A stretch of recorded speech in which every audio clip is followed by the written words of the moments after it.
of the Colerain Cardinals. We're here this afternoon for a little bit of boys baseball action. Your Colerain Cardinals be hosting the Mason Comets.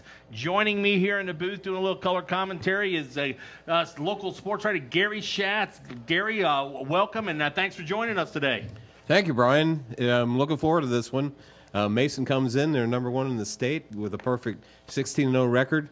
But last year, they came in number one, and Colerain knocked them off here. Yeah, they were, I believe, 11-0 at the time that they played last year, and it happened to be one of our Waycross games, and we happened to be here covering that, and Colerain pulled up a victory. But Colerain's got, they've got their work cut off for today. Not one of the strongest Colerain teams. They come in 4-12 overall, 3-8 in the GMC. And you look at these matchups, Gary, and I was just going through some of the numbers, comparing the teams to see what kind of chance that Colerain has tonight. But, when they play baseball, they say that's why you play the game. But looking at some of these comparable stats, runs scored, these Comets have scored 150 runs in their 16 games and only given up 27.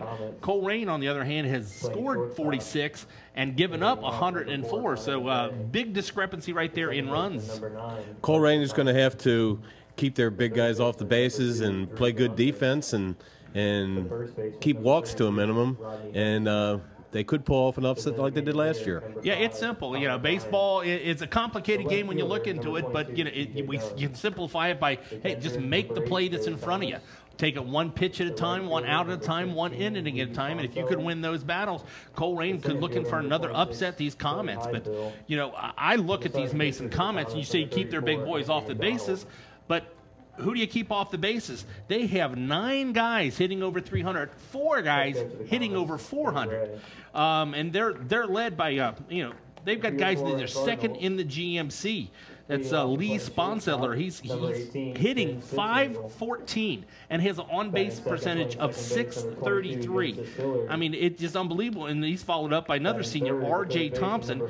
He's hitting .500. Yes, hitting .500 and an on-base percentage of .556. And Sponseller's batting 8th in the lineup. So what does that tell you, Brian? I tell you what, it's a senior-leading team. They score a lot of runs, but also not giving up many runs. As we said, only giving up 27 runs. And their starting pitcher for today, it's going to be junior Andrew McDonald. He leads the GMC with 37 strikeouts in 23 innings. He's 3-0 and has an ERA of 1.5.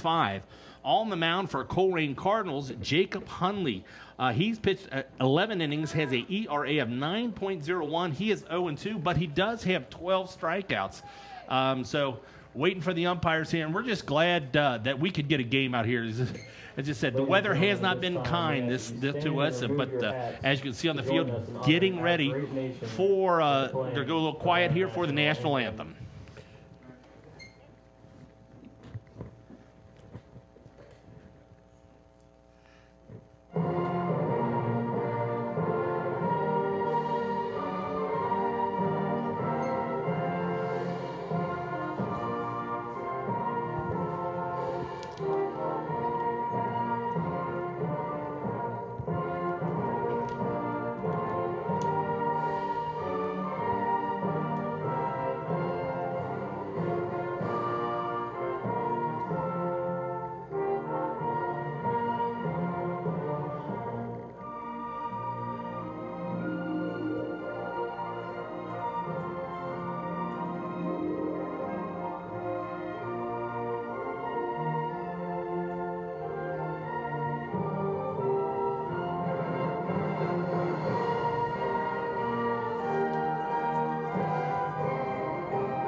As they said, play ball. And I tell you what, this broadcast, for those of you listening to it on wearecolerain.com, is being brought to you and produced by Waycross Community Media.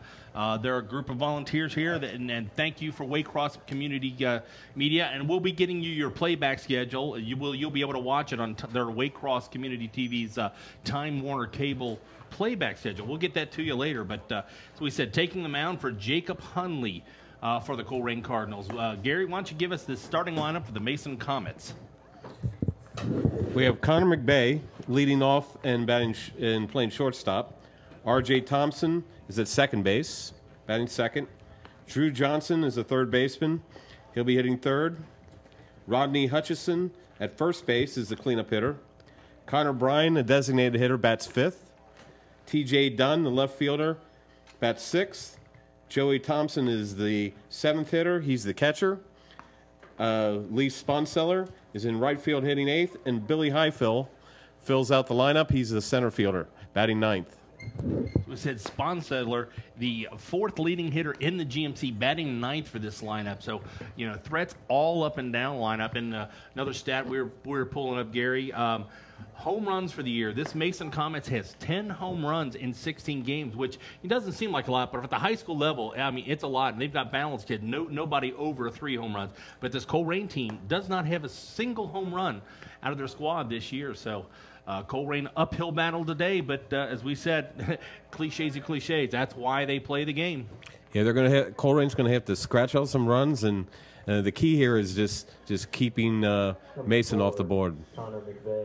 And Hunley's going to take them out. We got to look. Had a little bit of rain yesterday and a little bit today. It's going to be a slow track, a little bit damp out there. There's a few wet spots, but both teams playing under the same condition, and we're getting underway here.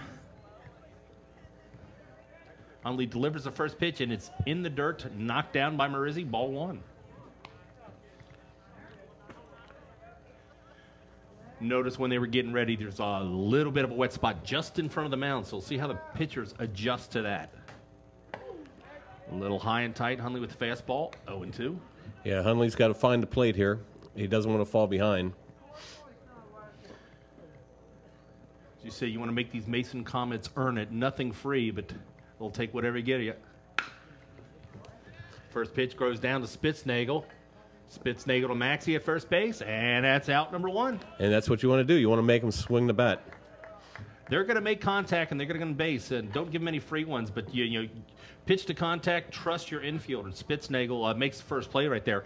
The Colerain senior captain signed with Dakota Wesleyan. R.J. Thompson steps in, second hitter. Thompson with big open stands there. Watches the first pitch, down and inside. Ball one. It looks like Mason's going to wait him out and see what he's got.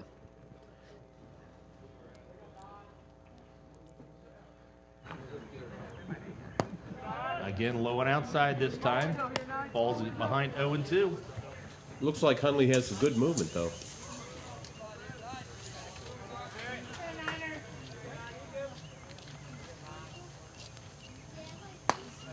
That one catches the corner, takes a little bit off, it spots it, brings the count to 1 strike, 2 balls.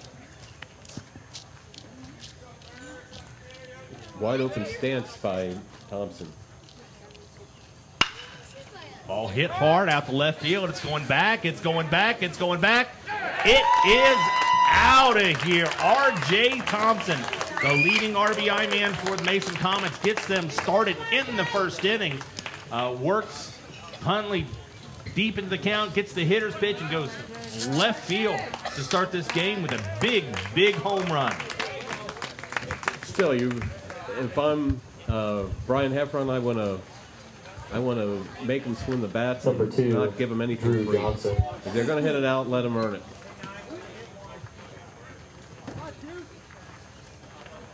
Tony, can you hear me? I've lost audio in my ear. Drew Johnson, third baseman, steps in, batting left-handed. Only good battle back after here. Drops a curveball just a little high and outside. Again, Hunley's putting himself behind the first couple batters, struggling, fighting to get the plate on that first strike. And this time he drives it, and he takes it deep. Right fielder Jackson Sorn takes just in front of the warning track. That's out number 2.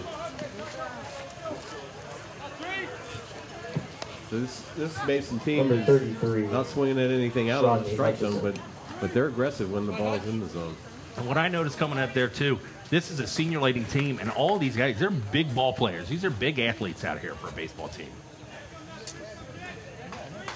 Rodney Hutchinson steps in. He's a cleanup hitter, Brian. He takes up the middle. Spitznagel, plenty of time, but throws it over Max. He said he had plenty of time. Runner to first, really didn't have many wheels, but Spitznagel throws this one away. Free base runner, keeps this inning going. Yeah, looked like Hutchinson was hurting a little bit going down that line. Number 5, Connor Bryan. Connor Bryan steps to the plate, the designated hitter. Pretty good lead off at first. Only sets, delivers to the plate, starts him off with a strike on the inside corner. That's the first batter he's gotten ahead of here in this game. And 2 outs, runner on first. Big curveball, but it's hit foul. Brad Maxey knocks it down, but foul ball. Head 0-2. Now he wants to expand the strike zone on. That's a good. Brian. Yeah, that's a good piece of hitting right there. He waited on that curveball and he took it the opposite way. Held his hands back, tried to find a hole, but just a little bit like good piece of defensive hitting.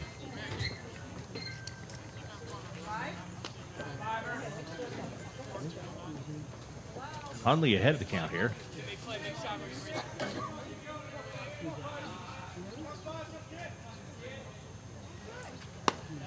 Just misses on the inside. That was a good pitch. Brush him back a little bit. Give him something to think about. 1-2. He's still way ahead in the count. As if he set him up for that big curve again. A little screwball on the inside. Leaves it a lot. Evens count 2-2.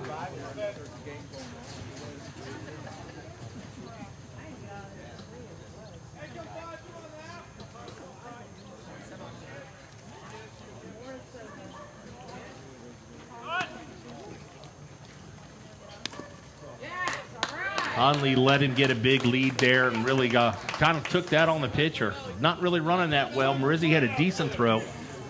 It was a tough pitch to throw on. It was a slow curve and hung inside. Genesis Hilliard playing second base. Got there a little bit late, but I attribute that stolen base to the pitcher. He comes in, goes opposite field. He's dropped in front. Sorns. It's going to drop in there and die, and that will bring in the second run of the inning. Yeah, just made contact and dumped it into right field. There's not much that Sorn could do. 22, TJ Dunn. And with the slow, wet track, that ball just died there in right field. That'll bring TJ Dunn up to the plate.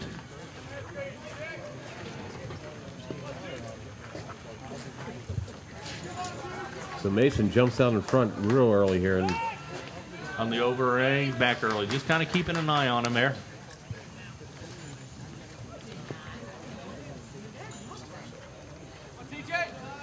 Got another aggressive lead off first base.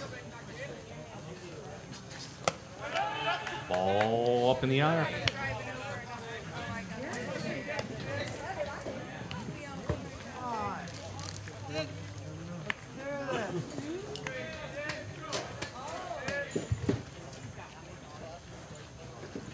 Hundley comes to the plate.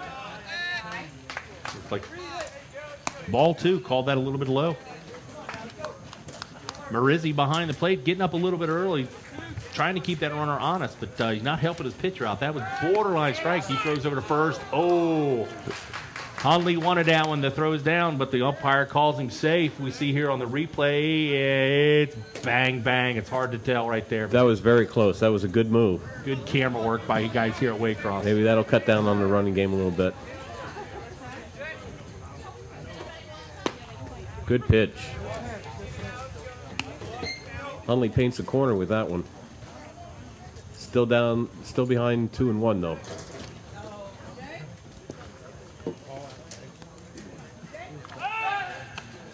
This time he drives him back. Maxey hangs on. Just keeping him honest there at first base. Still getting a good lead. and a lot of times you want the runner at first with 2 outs to get a good lead, so not necessarily to steal a base, but to score or take an extra base on the hit.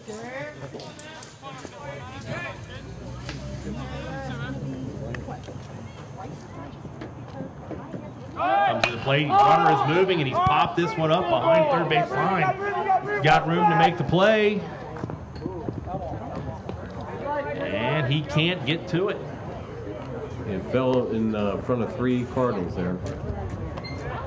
Converged on it, but neither one is close enough to make a play.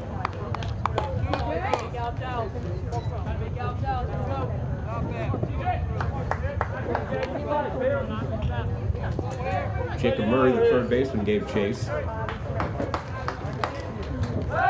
Another good move by Hundley.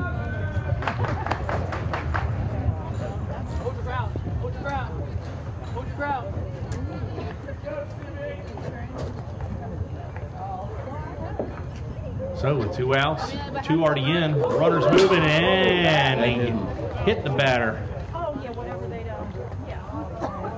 Seeing a replay right here. A little too far inside. That hit the bat. Oh, that hit the bat? Well, how about that? That's one way to get a strike. Not dodgeball. It can't hit the batter before he's out. Count holds at 2-2. Dunn had a good swing at that one. Missed it, fouled it straight back.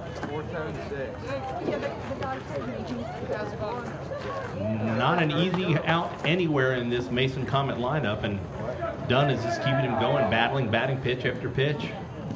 Hundley looking to shut him out here. Takes a little off, and the ball gets under Marizzi. Ball 4. So with 2 outs, Mason Comet threatening again. Runners at first and second.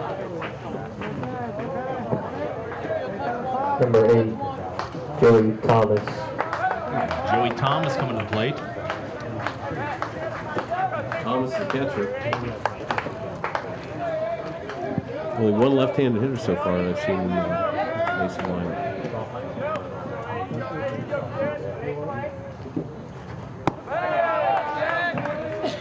Hundley's struggling in his own head right now. A lot of them in the dirt. He just, can't be intimidated by this hitting lineup. You're just going to have to start challenging with fastballs until you throw some strikes. If they hit it, they hit it.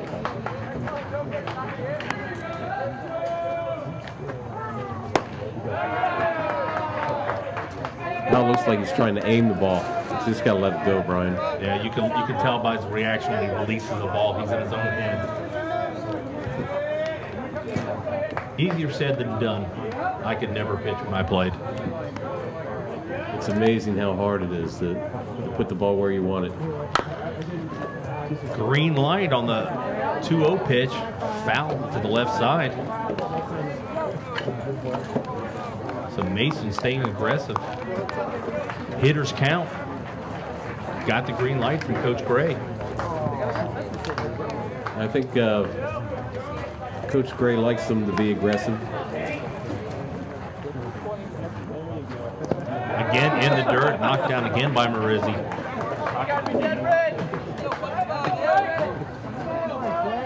Three and one, he'll be sitting fastball here. Hundley can't afford to put another man on base.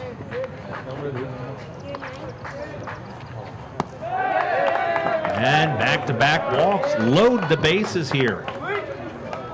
In front of their leading hitter. Number 15, Lee Sponseller. So we said earlier, again, it's Lee Sponseller, bottom of the lineup, Gary. He's 5.14 average, 6.33 on base percentage. The 4th leading hitter in the GMC, but you know what?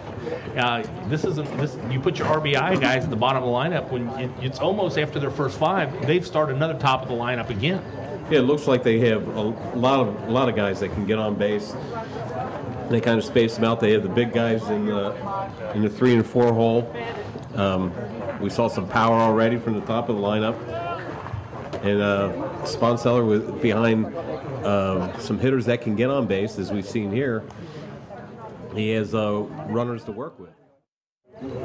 Another left-handed hitter. This is two left-handed hitters in the lineup here. Mason does. So Hundley going to go out the full wind-up this time. Maybe this helps him out a lot. First pitch is again in the dirt.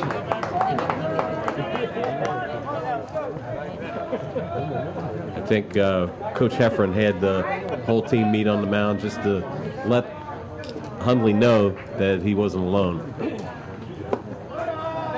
Ball 2 inside. Sometimes a pitcher thinks that he has to do everything himself. Not making excuses for him. As I said, the front of the mound was very slippery early when they were getting ready for the game, so I don't know if that's affecting anything. Ball 3, nowhere to put him here. Sponseller, I'm sure, getting the green light here. Oh, yeah. Leading hitter in the GMC, 3-0 count. If you see something you like, he's hacking. Hundley up in the zone. 3 consecutive walks, bringing the 3rd run of the inning. Number 26, Billy Highfield. All this started when he appeared to be out of it, a throwing error by Spitznagel. Spitznagel. Yeah. That would have ended the inning door with only 1 run. So we've got 2 more on the board. And Billy Highfield steps in. First pitch strike, takes a little bit off it.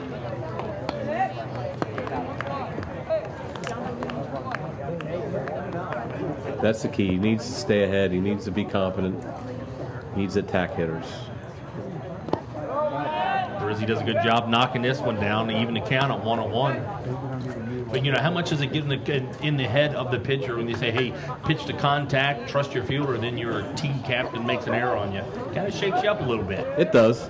It stays with you. You think about it. You try not to. Check swing, strike 2.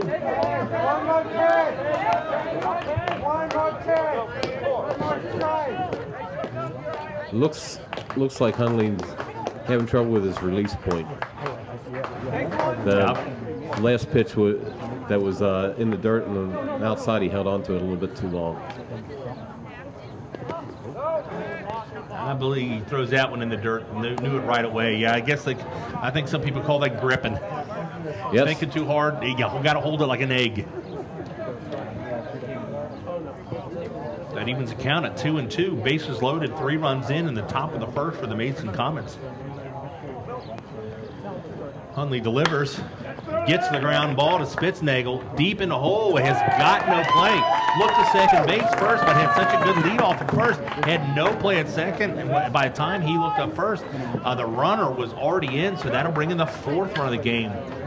Tough, slow ground with as wet as it's been, and Spitznagel was deep in the hole and just, I think, a second guessed himself. Thought the easy play at second. Number 4, he's got to go to first base. Well, there's no one holding, with bases loaded, there's no one holding the runner on first, so he's going to go on contact, and he's a 1/3 of the way there. Yep. On the first pitch strike. Back to the top of the order, Connor McVeigh. He grounded out the short to start the inning.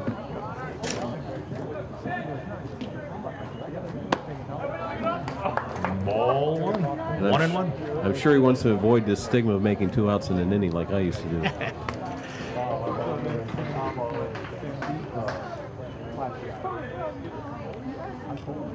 Hundley delivers, just misses outside.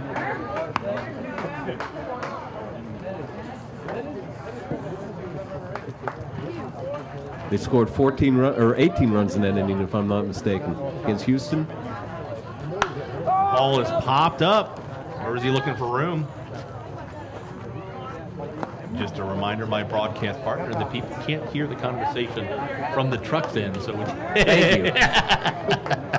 As we are complete amateurs and volunteers here. Gary, my Shatz here, my partner, got in a discussion with Ron Oster of the Reds making 3 outs with the guys in the truck. He, in a game against Houston, when the Reds scored 18 runs, he made all 3 outs. Only delivers. Yep, just a little high. But just for the record, McVeigh can't do that here because there's already 2 outs. Yeah, but he can make the first and the last. Runners are moving. Pitches up, and he pops this one up. Genesis Hilliard camps underneath it. And that'll be the end of the inning. So the Mason Comets come out firing on all barrels, scoring 4 runs in the top of the first, digging this Colerain Cardinal team a little bit of a hole to come out Mason of. scores 4 runs on 3 hits with 3 left on base in the top of the first.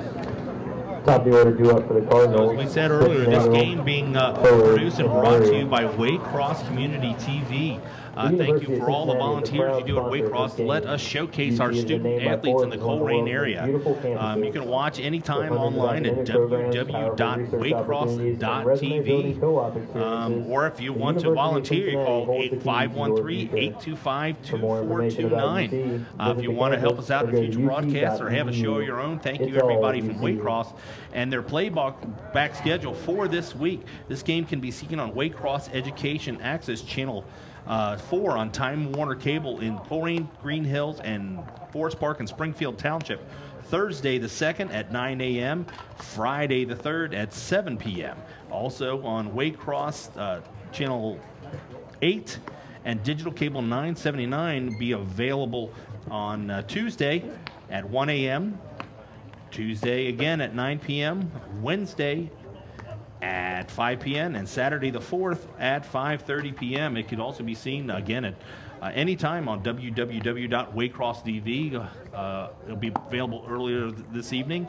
And those of you listening live on wearecolerain.com, thanks for joining us, and hope we can get these Cardinals to come back and make a game out of this.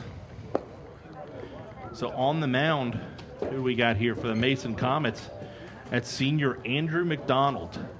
37 strikeouts in 23 innings, 3-0. The leading strikeout thrower in the GMC, a 1.5 ERA. So pretty big guy. Yeah, I've seen major league pitchers that are smaller than him. Just look at this Mason lineup. I mean, Mason has a great feeder program. You know, they've got enough kids in their program to get 2 freshman teams, 2 JV teams, and this. So there's a lot of kids feeding up. So they've got a huge talent pool to come from. And a lot of these kids, you know, it's a big summer ball program, travel ball in that area. So a lot of kids come out for this team. So it's a senior-laden team with a lot of talent. And most of our athletes, look around the diamond here. Big solid kids. Cardinals, the shortstop, number 18. I've noticed just watching the warm-ups that McDonald throws free and easy. He doesn't try to overthrow, but he's got good push off his right leg. He looks like the real deal just from seeing the warm-ups. Ben Spitznagel will lead off for your Colerain Cardinals, the shortstop. Leading hitter for Colerain, hitting .333. First pitch is outside, fastball.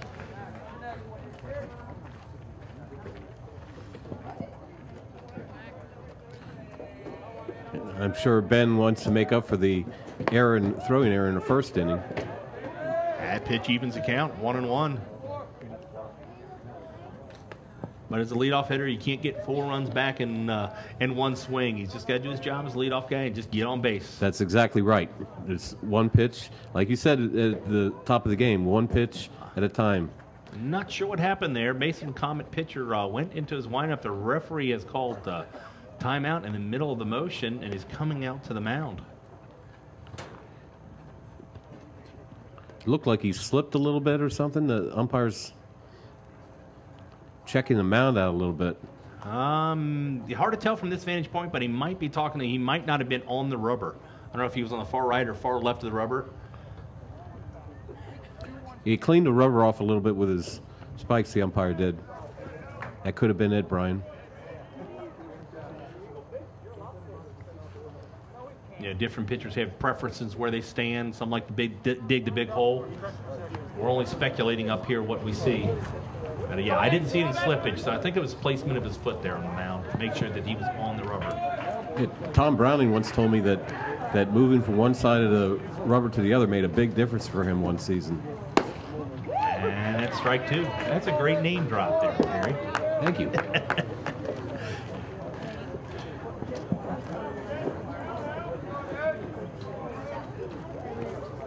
Spitznagel grounds into the ground. Bobbles a little bit, throw to first, is clean, and he got him at first. Nice pick up there by Hutchinson at first base to get the first out for the Colerain Cardinals. Now batting the second baseman, number 22. So far we've had 2 red references in an inning, and for those of you who don't know, Gary Schatz is a sports writer here in town, and if you want to like to follow the Reds, I'll give you a little plug here, Gary. Full of Schatz is your blog page. Thank you, Brian. fullofshats.blogspot.com. First pitch outside.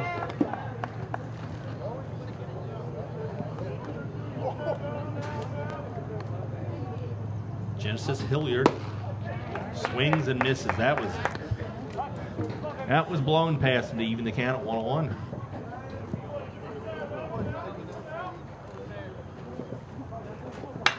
A little behind that one, but gets a piece of it. Foul off the right side. I tell you, McDonald doesn't take much time on the mound. He gets the ball, it sets and comes to you. He's very smooth, Brian. Very smooth with his delivery. No wasted motion. Hiller hits it, and it gets under the third baseman. So the Colerain Cardinals have a runner on with 1 out. Genesis Hilliard now batting singles. The third baseman, number 5, Jacob Murray. That'll bring the third baseman, Jacob Murray, up to the plate. Left-hander looking to move Genesis around. The Colerain cleanup hitter, Brad Maxey, on deck. Bluffs the bunt, pulls it back. I think he just kind of wanted to see what the defense was going to do. Down 4 runs. I don't think you're bunting a runner over this early. I wouldn't think so. You're not playing for 1 run when you're down 4. Murray swings through this one. Count is 1-1. That was a nice pitch. Tied Murray up.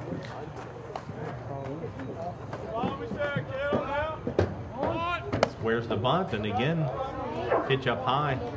McDonald looks at his feet that time. I think he slipped a little bit. As I said, that the front of that mound, they've been working for hours. Once school let out, tried to dry that out, but they were still working at it right at 4:30 before game time. But just like any baseball player that makes an error or something, you look at the glove, you look at it's always somebody else's fault. Sure. And Murray swings through this one. Counts 1-2. That's why I never played golf. I don't have anything to blame it on. Blame on mistakes. Hilliard's got a good lead off first. Donald takes a look. And he blows another fastball. High heat for the second out of the inning. He's just attacking now hitters, batting Brian. the first baseman, number 17, Brad Maxey. First baseman Brad Maxey.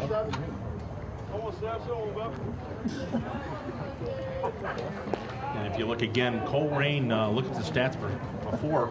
Not your typical cleanup hitter. Colerain has no home runs this year, and Maxey, if you look at him, played wide receiver a little for the football team growing up. So they just look to make contact up and down the lineup as he looks at strike 1. They need to make contact and maybe run a little bit, even though they're down 4 runs. Station to station, but third baseman camping pretty deep. Hilliard's moving there. Maxey swings and takes this one deep into the woods. Looks like Brian Heffron's thinking the same thing I am. That was a good call by you. That's why we got you here, Gary. Move the runners, put some pressure on. You're not going to hit home runs. Just take that extra base. Well, it forces the defense into making mistakes. Force them to make plays, and good things happen. McDonald delivers, a little inside. Nice block behind the plate. That was a good play by the catcher. Thomas.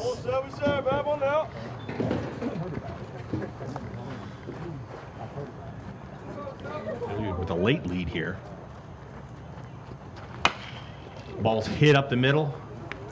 Easy play by the second baseman, and that'll end the inning. So after one complete here at 8801 Cheviot Road, hey, I got it right that time.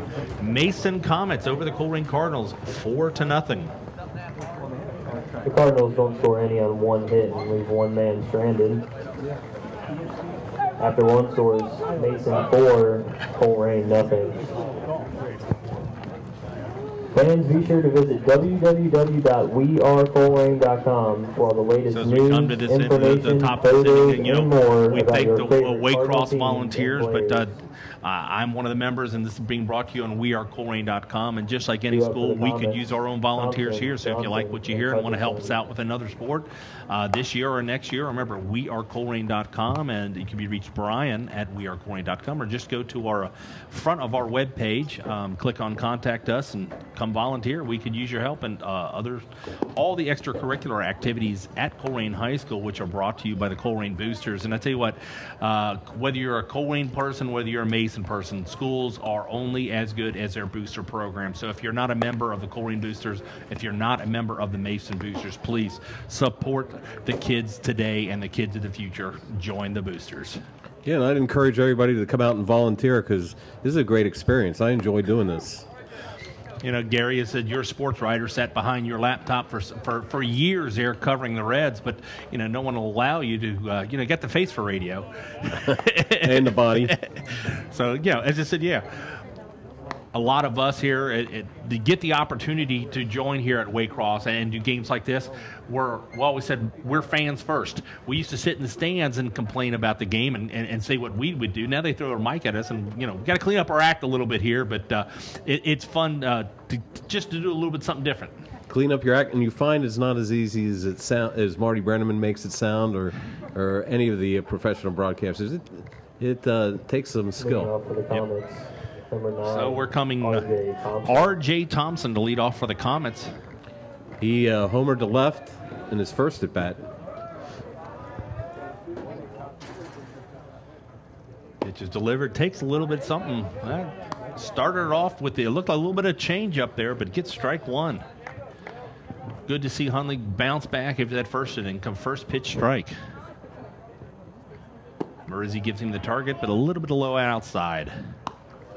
Looks like he's working at outside corner. Both first two pitches were out there.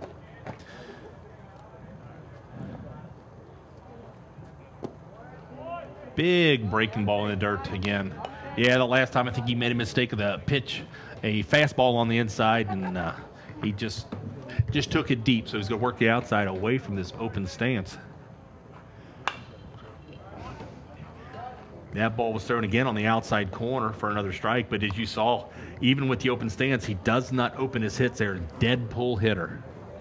Yeah, he gets the bat head out in front. So 2-2. 2-2. On the high, count goes full.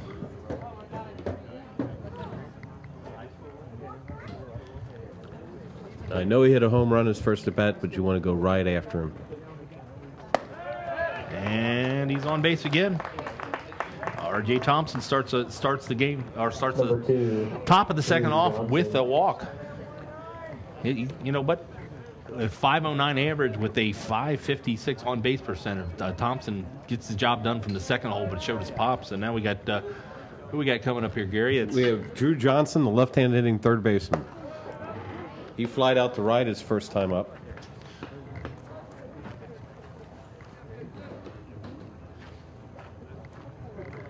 Hundley's first pitch was a ball high again. And pops this one way up. Spitznagel under it. Calls for it. And he makes it here.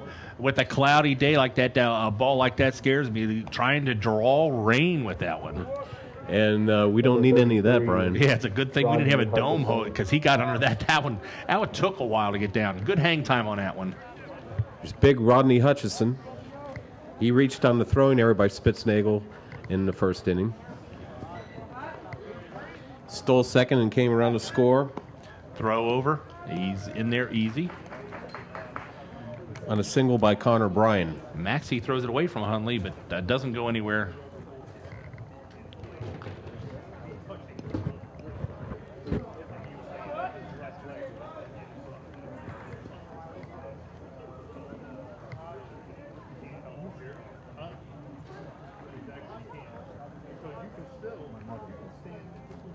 And he's moving. Marizzi's got a clean pitch to throw. He's got it down, but it's a little high, and he is safe at second base. Stolen base for Thompson. That time, Hundley did a better job of holding the runner. That one was stolen on Marizzi. Marizzi has a good throw, but Hundley not keeping him too close, but kind of a high leg kick there from the stretch. Gives him a little bit of extra time to run. You almost got to go to a slide step there. Yeah, or one of the tips is just to vary the timing in between pitches. Hold the ball a little bit longer. Just upset the runner's timing. And if you see him taking an extra lead off, or you see him getting jittery, just step off. Yeah. But even from the stretch, I mean, watch him here. He's got a pretty big knee kick. He comes up before he comes forward.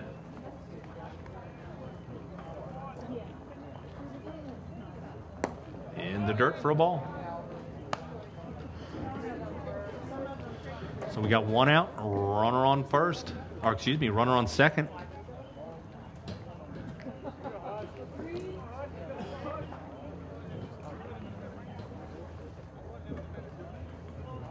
Hundley taking a long time.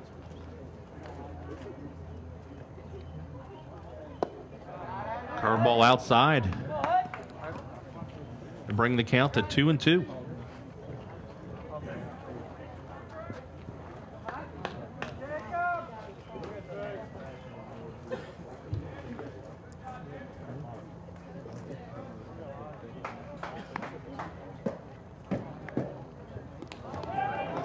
I'll tell you what, good play by Marizzi. That ball was in the dirt, and he knocked that down with his bare hand.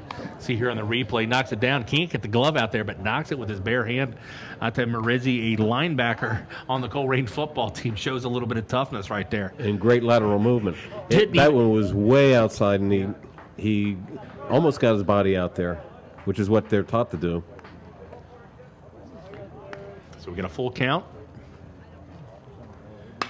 Fouled off to the right side. Yeah, Marizzi also coming back from a meniscus tear. Not this year, but last football season. So it was great to see him come back for a football season. But as a catcher, your knees get a lot of strain, so he's back behind the plate. Only a year after a major knee injury, so tough guy. That's tremendous. It takes a lot of work to come back from an injury like that. Ooh, held back a little bit outside, a little bit high. Now to put first and second with one out here in the top of the first. Connor Bryan singled home Hutchison last inning after Hutchison reached on there and stole second. We had room for the runner at first base. This sets up a double play. If Hundley can get a good ground ball, as I said, it's wet out there, so we got a slow track. Runner moving, stealing third. Marizzi's there and got him. Did he just call him safe? He did. Wow. As we hear, I can hear him up here. He said the hand got in before the tag. We're looking here at the replay. He might have been right there. Number 22. I think Murray got the tag down a little too quickly. He got the tag down, and he was able to adjust his slide to get around the hand. Runner from first moves to second on the play, so again, first base is open. So one ball, one out. Runners at second and third. Hundley in the dirt.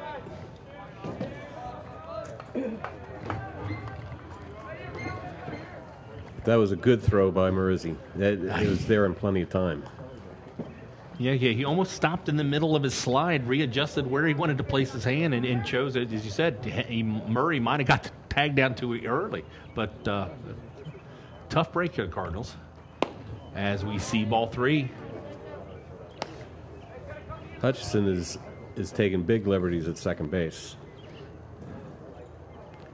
This is what I was talking about. He might want to stop, make him go back. And that's ball four to load the bases. Still nobody up. Coach Heffron is up. Coach Heffron's going to, as we speak here, is going to go out and make a visit.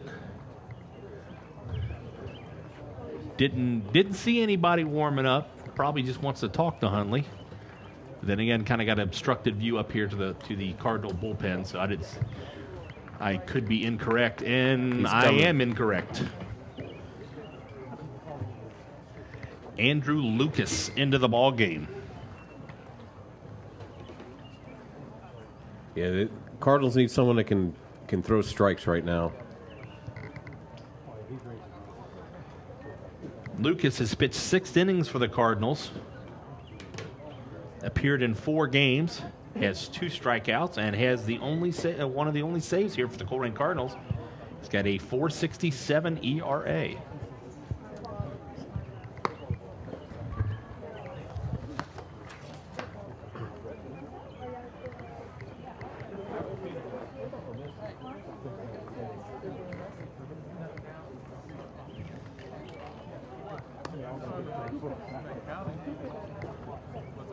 In the pitch for the Cardinals, number 1, Andrew Lucas.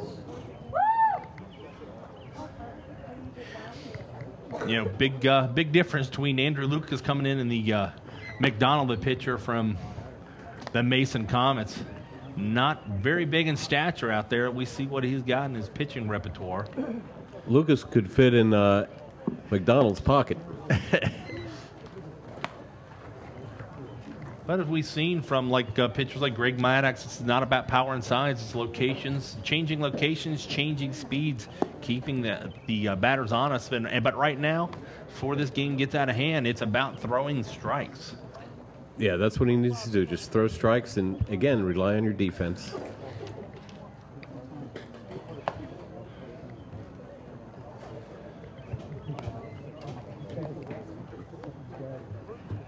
So who we got coming up? We have T.J. Dunn stepping in. He drew a walk and scored in his first at bat against Hundley.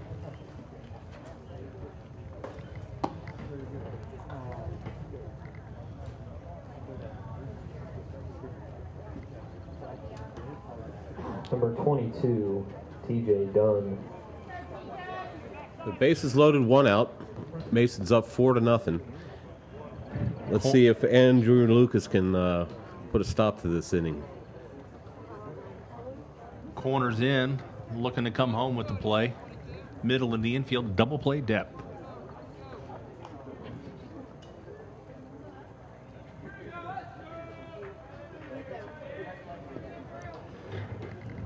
Looking to keep this game close. Down 4 runs already here in the top of the second.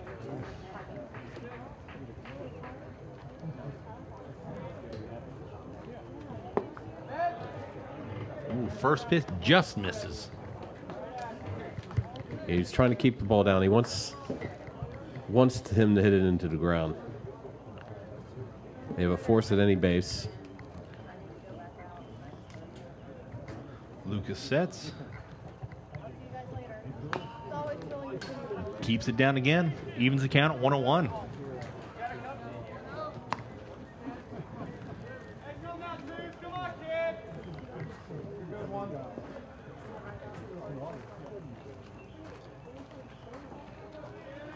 Marizzi flashes him the sign. Takes a big breaking ball for strike 2. I tell you what, this kid comes out here, throws with a lot of confidence. Yeah, he's not going to overpower anybody, but like you said, if he changes speeds and hits his locations, he's got a chance. Taking a long time to get this count. See if he comes back with that big breaking ball again. Marizzi setting him up inside, and this ball is hit hard. It's back. Grand slam. Mason Comets. Dunn goes deep. Puts another 4 on the board here. I tell you what, that was just a simple fastball on the inside of the plate and kind of put it out a little bit too far, not overpowering. And Dunn just went yard for the 2nd home run and the 8th run for the Mason Comets. That was a good piece of hitting. He just waited and waited on it and just got the bat head out. As we see here, yeah. He Not went a down bad and got it pitch. too. Yeah, it was down. Not a bad pitch, as we saw in the replay.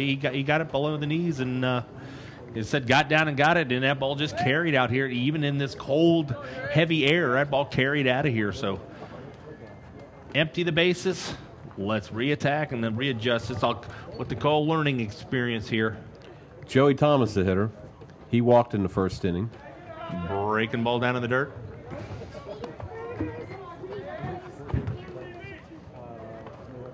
We said Mason Comets coming in, averaging almost 9 runs a game, and then through the first 2 innings, already 8 to the plate. Keeps the ball down and low inside for a foul. Evens the count at 1-1. Now the challenge for Andrew Lucas is to forget the home run and just from here on out just make his pitches.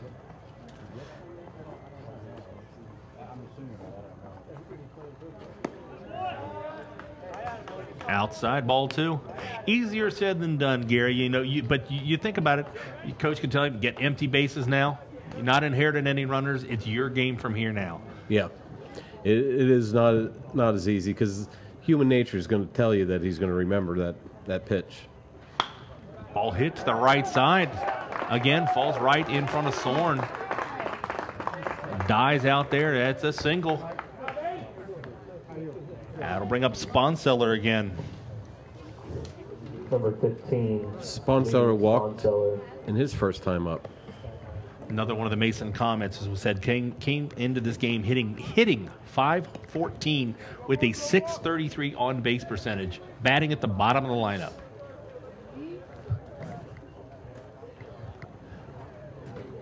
.13 RBIs, looking to add on to his total right now. Hangs this one a little outside, ball 1.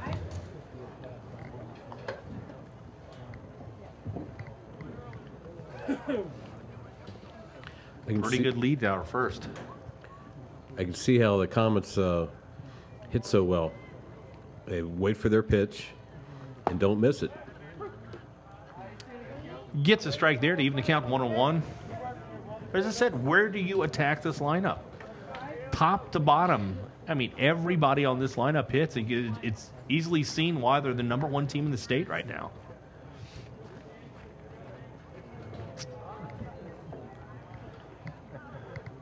Lucas sets. Ball gets past Marizzi. Runner will move to second.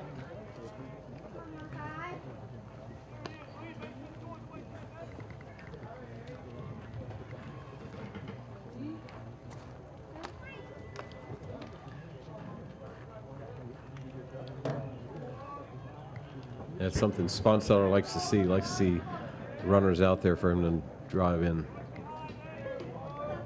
So we got a runner in scoring position, second base. Count 2-1. He sneaks that one in there for strike 2. Got a little, that ball started inside to the left hand or kind of broke back into the plate. Had a lot of movement. Doesn't have a lot of velocity, but his ball does dance up there. Yeah, I think that contributed to that wild pitch because Marizzi's been doing a good job of getting his body in front of him, but that one just took off the pitch before. Ball in the dirt, knocked it down, and it's strike 3. Marizzi throws to Maxey, and that'll be the second out of the evening. Excuse me, second out of the inning. That pitch fooled a pretty good hitter. Almost fooled Number 26. Marizzi. He did a good job keeping it in front. Billy Heifel steps in. He singled in the first inning.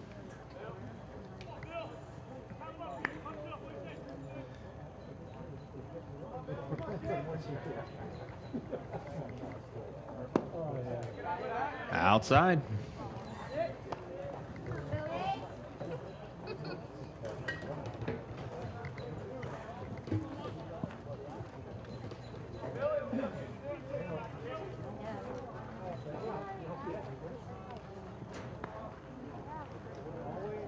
Lucas to the plate.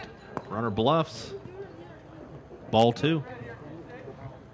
Gary, looking up at the scoreboard, am I wrong by saying 2 outs? There's 2 outs. Okay.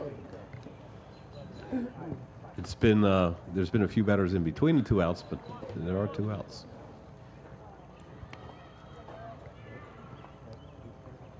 Two balls and a strike.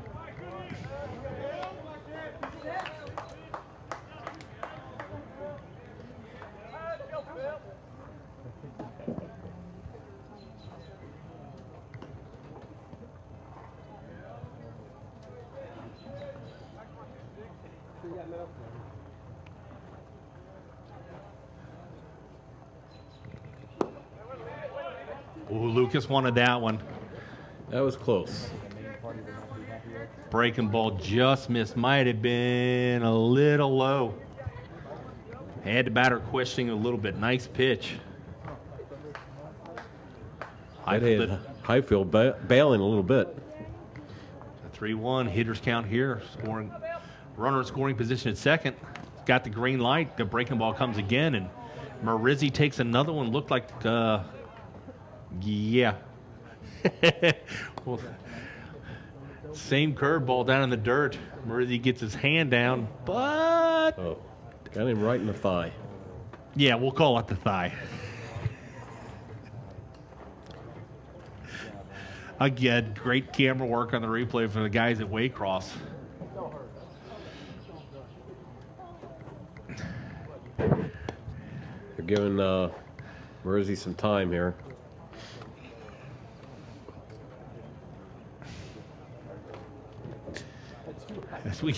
We complimented Marizzi earlier about how tough he was taking some balls in the dirt off the shin, off the bare hand, but a ball in that area will take down the toughest guy.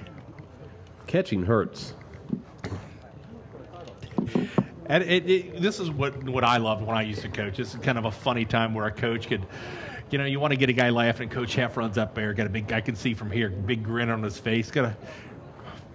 You do a little bit of coaching, you do a little dad thing. Coach Heffron's got I think there's seven or eight kids in the Heffron family now, so taking care of one of his players. And again, yeah, it's always pretty funny when it doesn't happen to you. Exactly. Oh, I've been there. I did a little bit of catching in my day, and that's kind of shortened my career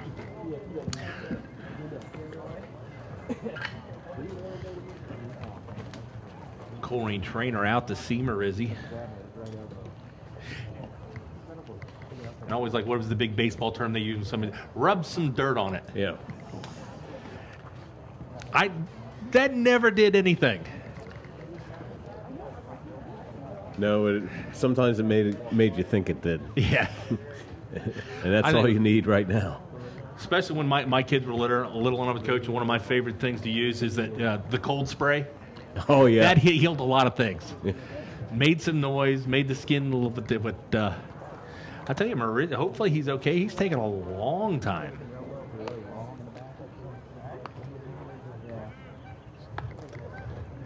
Yeah, Lucas trying to stay warm out there, tossing with the third baseman Murray, Jacob Murray.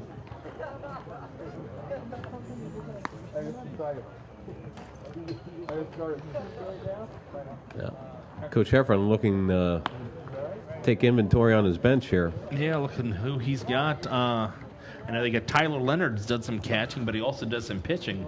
So don't know what kind of arm, and it looks like is that Jackson Sorn coming in from right field. And we got a substitution. 21 is going out to left. That's Brady Akins. Brady Akins going to left field.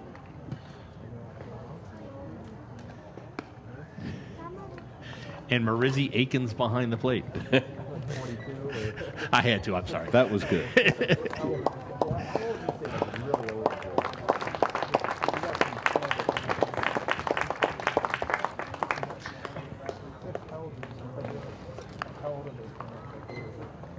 So Jackson Sorn, changes for the Cardinals. fullback, another tough kid. Looks like number 5, Jacob Murray, will come in to catch for number 7, Rudy Marizzi. Number 23, Tyler Newman, moves to third base. Number 21. So we've got Tyler Newman has looked to play third base for the Colerain Cardinals. Jacob Murray's going to go behind the plate.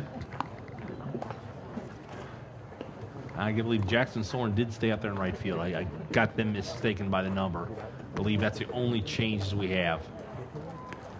Murray to catcher.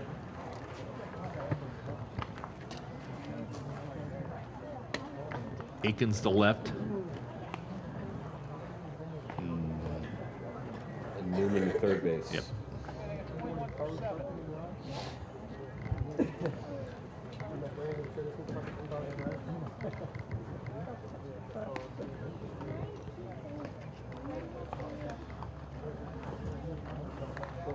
So again, still in the top of the second inning. Been a long first two innings for the Mason Comets, even longer for the Colerain Cardinals. They've yet to come to bat in the second. Down 8-0. We've seen 2 home runs, 1 a grand slam. Now your starting catcher for the Colerain Cardinals is out of the ball game with an injury. Seeing our second pitcher in for the Colerain Cardinals, Andrew Lucas, inherited the bases loaded and gave up the grand slam. Staying loose. We have 2 outs in the inning, runner at second base, and a full count to Billy Highfill for the Mason Comets. Connor McVeigh is waiting on deck.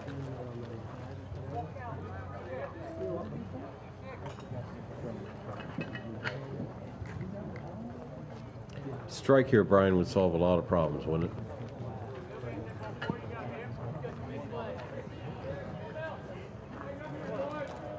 You've got room for him at first, but you just want to get your players off the field and up to the plate. So he delivers. Ball's popped back. Murray comes back, gets around the umpire, makes a great play. So defensive substitution. I think that's Murray's law. Yeah. You just get moved, your position moved, and the ball finds you. Jacob Murray earlier in the first inning had trouble with a foul ball off to the left side, but has no trouble at all taking that ball and made a great adjustment. That popped behind him, and not only did he have to find the ball, but he had to get around the umpire and find it. So that'll end it. So in the middle of 2 innings, another 4 spot, courtesy of the grand salami for the Mason Comets, up 8-0. UC Health and NovaCare. UC Health and NovaCare. We got coming up for the Colerain Cardinals. Athletic training and sports medicine needs for the Cardinals. Jackson Soren will lead off. Welcome, UC Health and Tyler NovaCare Aikens to the now Colerain family. taking over for Marizzi will bat second. And Spencer Henn, the designated hitter, will be third up. So Soren, the right fielder, will start it off. Left-handed hitter. That'll bring back to the mound for the Mason Comets, Andrew McDonald. Tell you what, he sat a long time, a long inning there in the injury delay. A little bit cool today, overcast, not much sun. So, as you said, very fluid delivery, not a lot of wasted motion. No, just For a big guy, pretty compact in his delivery, just throws the ball. Yeah, nice stride. You can hear the glove pop, so he throws pretty hard. He's got some movement.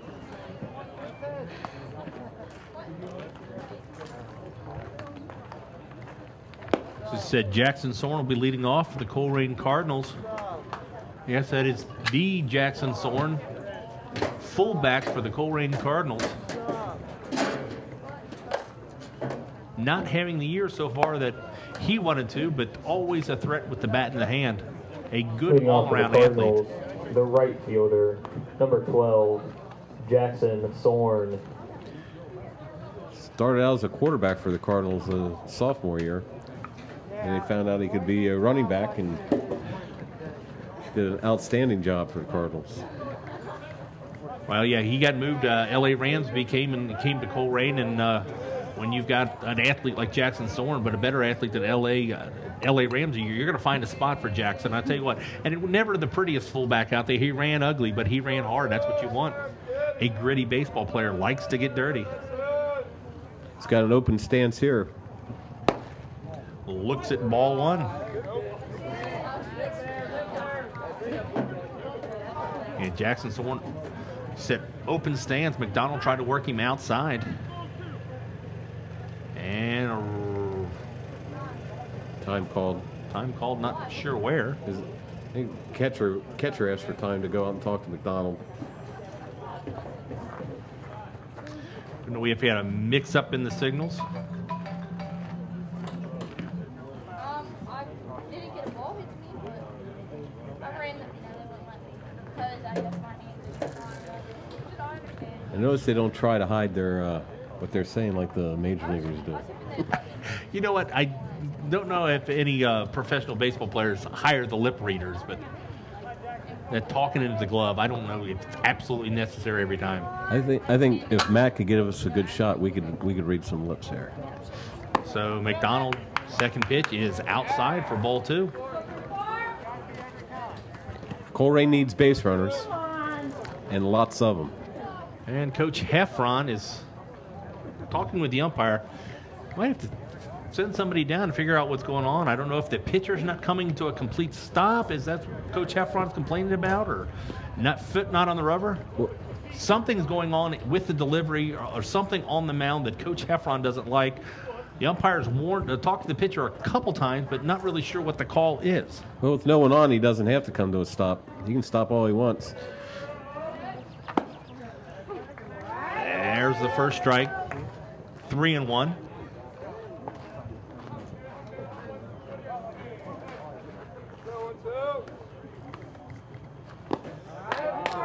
Soren chases one down in the dirt. Brings the count full. Might have helped him a little bit. That might have been ball four. McDonald comes. That ball is fouled. Ball's got a lot of sink to it, so when it comes out of his hand, it looks like a strike.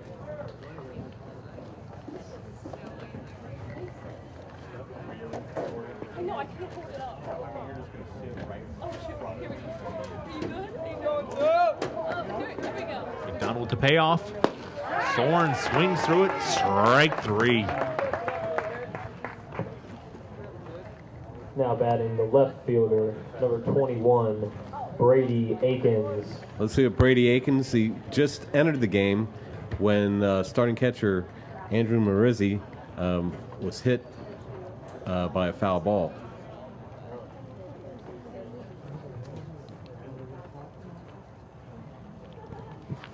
First pitch, swinging, strike one.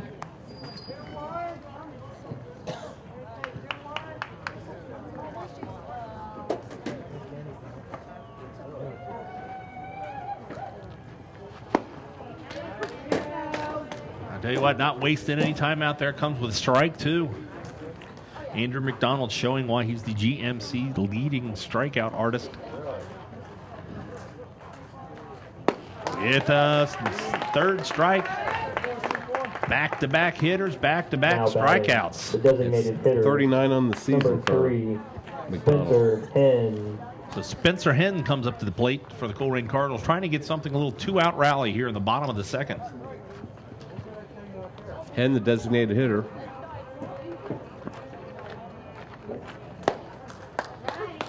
And another first pitch strike. And also plays a little bit of quarterback on the JV team and is the holder on special teams, extra points.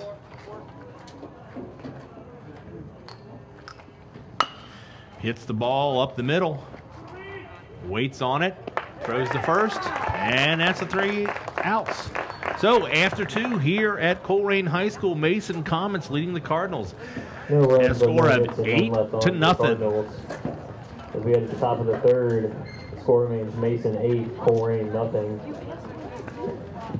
Mason Comets, I mean, showing everything that they are to be rated number 1 in the state. As we said, looking at all the stats that we had, Gary, they played all this, they scored all the runs, but they've only got 22 errors in the 16 games so far. So even if you've got to work to score runs on them, they just make it just good up and down the lineup. This Mason Comets, I tell you what. And once we get out of league play, they've taken over. Moeller was number 1 to start the month. month, but went down with 2 losses and have now fallen to I believe number 2 or 3 in the state. So Mason Comets going to represent the GMC. We still got plenty of baseball here to play, but once they're not playing our Colerain Cardinals, you root for your GMC brethren. You do. And this is a nice team. Just the 2 innings I've seen here, they got it all. They have really good patient hitters that yet are aggressive. They're patient. They don't swing at bad pitches. They swing at good pitches to hit and don't miss them. Yeah, and up and down. I mean, they've got 2 pitchers that are signed Division I. They got 1 signed Division III. I mean, they've got 3 pitchers with over 30 strikeouts, and more strikeouts than innings pitched. So. Number 4, Connor McVeigh. Donald looks like a college pitcher. So who we get coming up here for the Mason Comets? Connor McVeigh. Leadoff hitter. The only person that's not really doing much damage for the Mason Comets, 0 for 2. And that was in the first inning alone.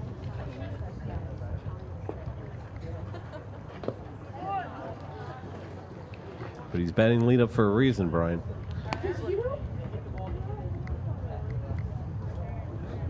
First pitch is in the dirt. Seeing Andrew Lucas still on the mound for the Colerain Cardinals.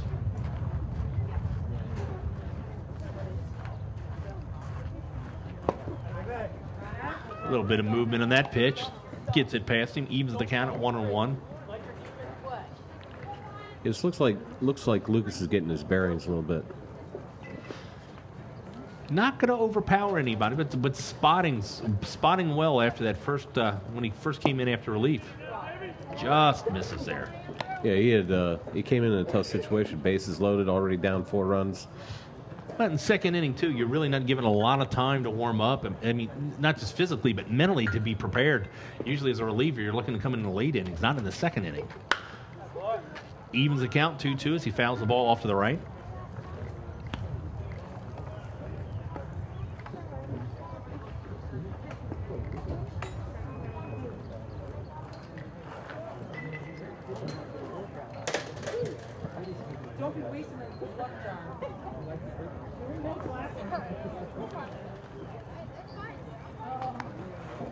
Murray setting up on the outside corner, and he pitches it inside. Ties him up there. Starts off the inning with a strikeout. Number 9, Andrew Lucas for Colerain Cardinals. I'll bring Thompson up to the plate for the Mason Comets. That was Colerain's first strikeout of the game. Here's R.J. Thompson. He homered in the first, walked, stole second and third, and scored on the grand slam home run by T.J. Dunn. Tries to overthrow it a little bit there. Got a little bit extra adrenaline going after that first strikeout. Kind of tried to bring a little too much. Ball 1. Yes. Stay with your pitches. Just do what you can. On the inside, I tell you what, that ball has a lot of movement towards the right-handed hitter. Yeah, if he keeps little that cutter. Yeah, keeps that on the inside the plate, he'll tie him up. Especially these guys with an open stance, their first step is towards the pitcher. Works the outside and gets him. So spot goes inside, goes outside, goes ahead of the count, 1-2. Anytime you can hit both corners, you have the advantage as a pitcher. Well, he's got him guessing right now. As I said, he guessed right in the first inning, starting off this barrage of home runs by the Mason Comets. Ooh, had him looking, and he is called out. Umpire at first base said he reached for that one. Yeah, he couldn't check in time. So the second strikeout of the inning, as we see a replay down in the dirt. And he kind of does go for it, but that's the second out of the inning, the second strikeout. And here's Drew Johnson. He's flied out and popped to short. Swing it! Go, Brady! Swing it! Misses on the inside, ball 1.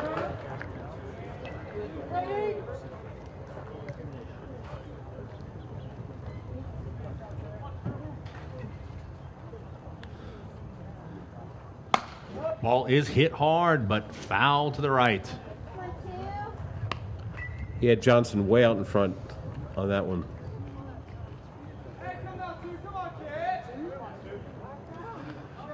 Lucas looking for the first 1-2-3 inning for the Colerain Cardinals.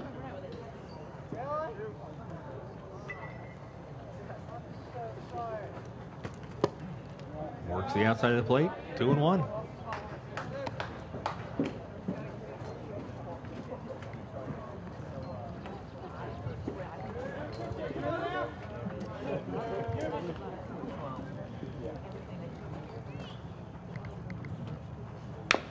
Johnson takes another swing at it, knocks it in the dirt, foul ball.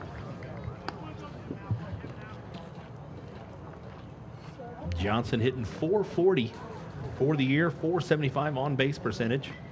He has 23 RBIs. That tells you he doesn't walk a lot, so his on base percentage is basically what he hits.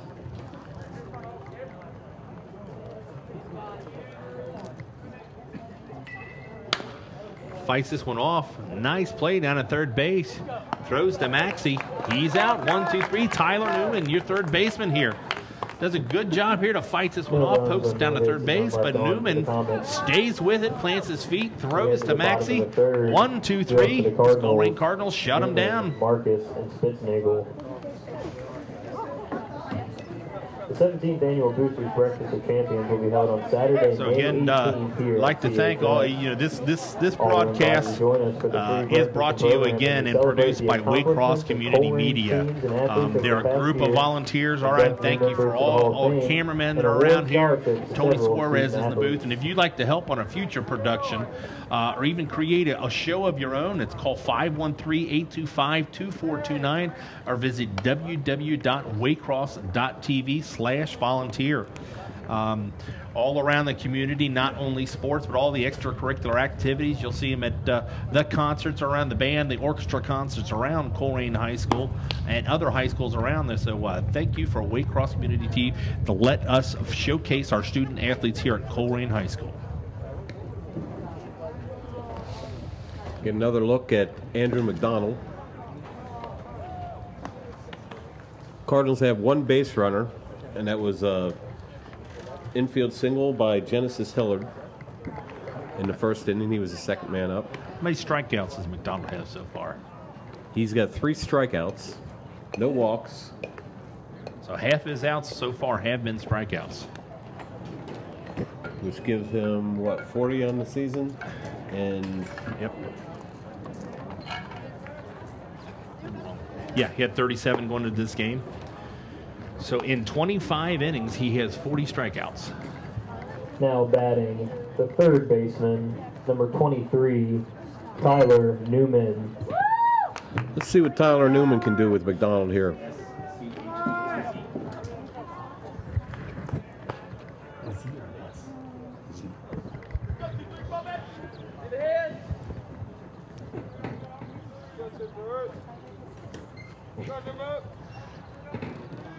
First pitch, right down the heart of the plate. Tyler Newman, for his first bat, came in as a defensive substitution, made a big play out in the field. And how many times you see a guy come in from the dugout after making a big play to lead off the inning? That's a big joke in the press box. We say that stuff all the time. Never really happens. It's a cliche everybody has said. Yeah. How many times you see this? Really not that often. It statistically does not matter whether he catches the ball and then picks up a bat. Breaking the ball, fools him big time right there. But we tend to notice it when it happens.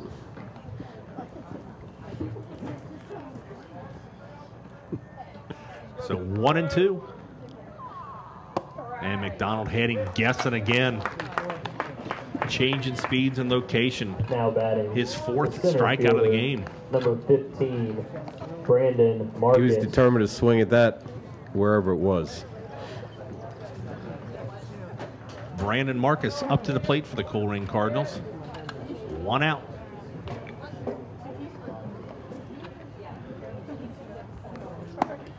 Bluff looked like he wanted a bunt there, trying to get on. Nobody has hit McDonald hard at all so far. As I said, the only hit by the Colerain Cardinals, an infield single.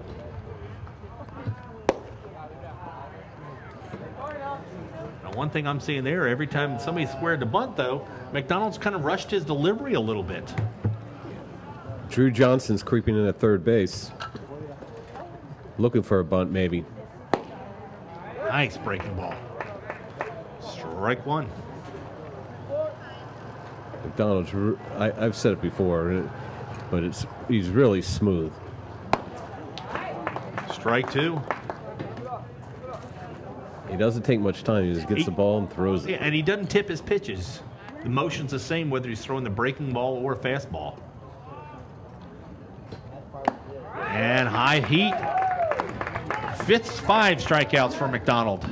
Now batting the shortstop, number 18, Ben Spitznagel. So that'll bring the top of the lineup for the Colerain Cardinals, Ben Spitznagel. He grounded back to the mound his first time up. One hopper to McDonald that McDonald threw him out fairly easily. As we said earlier, Ben Spitznagel has already signed a letter of intent. Dakota Wesleyan to play baseball next year in college. And those of you who have been to any Colerain football or basketball game, a leader in the student section. So Ben Spitznagel, a big contributor even off the field here at Colerain High School. That one got away from him. That's 2 pitches in a row after I praised him for being so smooth. Kind of lost his release point there for a second. As soon as he released that, he looked at his hand. Yeah. So got to blame it on the fingers. Wasn't his fault. His fingers did him in. So 2 balls, no strikes. Spitznagel grounds one up the middle. McDonald takes it, sets his feet, goes to first, and he's out. So after 3 here complete at Colerain High School, Mason Comets 8, Colerain Cardinals nothing. No runs and no hits and none left on for the Cardinals. So again, the replay of this game can be seen on Waycross's Channel 4 on Time Warner Cable in Colerain Township, Green Hills, Forest Park, and Springfield Township. Thursday the 2nd at 9 a.m., Friday the 3rd at 9 p.m. Also on Waycross Public Access, Time Warner Cable at Channel 8 and Channel 979 digital cable. Tuesday the 30th at 1 a.m., Tuesday the 30th at 9 p.m., Wednesday the 1st at 5 p.m., and Saturday the 4th at 5 p.m. It's all UC. So Andrew Lucas is going to come back on for the Colerain Cardinals after a 1-2-3 inning. Throwing with a lot more confidence, trying to keep this game close.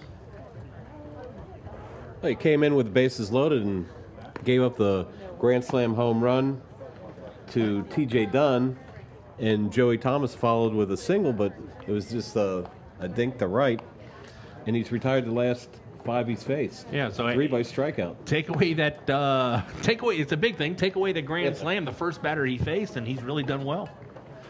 But you really can't that's a big takeaway you need to take. Yeah, he may have struck out the wrong guy.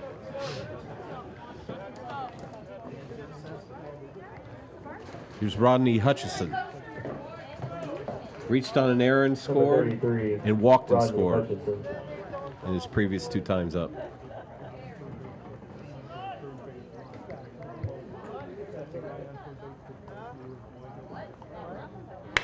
First pitch hit, and Spitznagel picks it cleanly.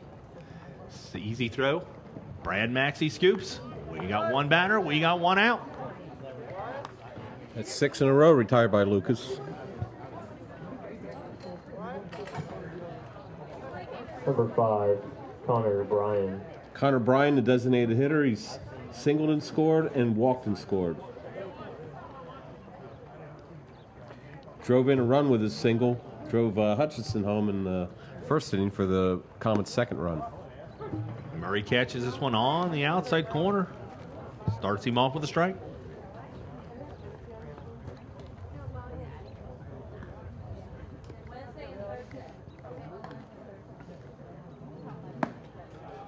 Little up in the zone, evens the count at 1-1.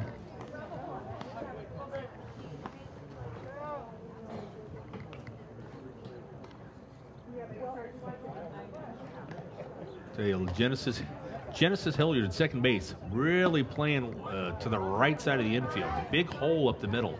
Is this the guy that's going to right field twice? He singled to right in the first to score Hutchison and walked it his second time up.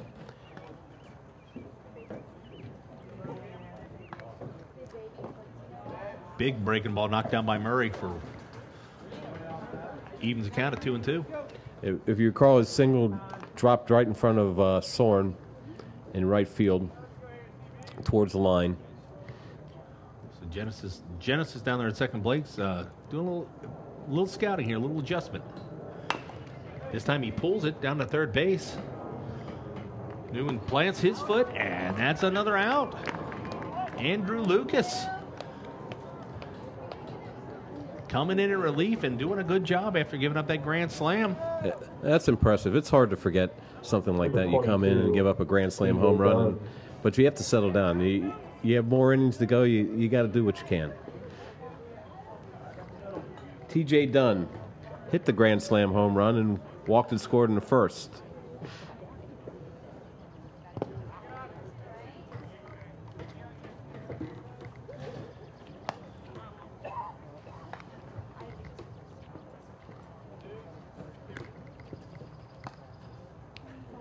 So mentally, this is a big out for Lucas, the guy that hit the grand slam. You want to get him the next time. You really want to get him. Ball two.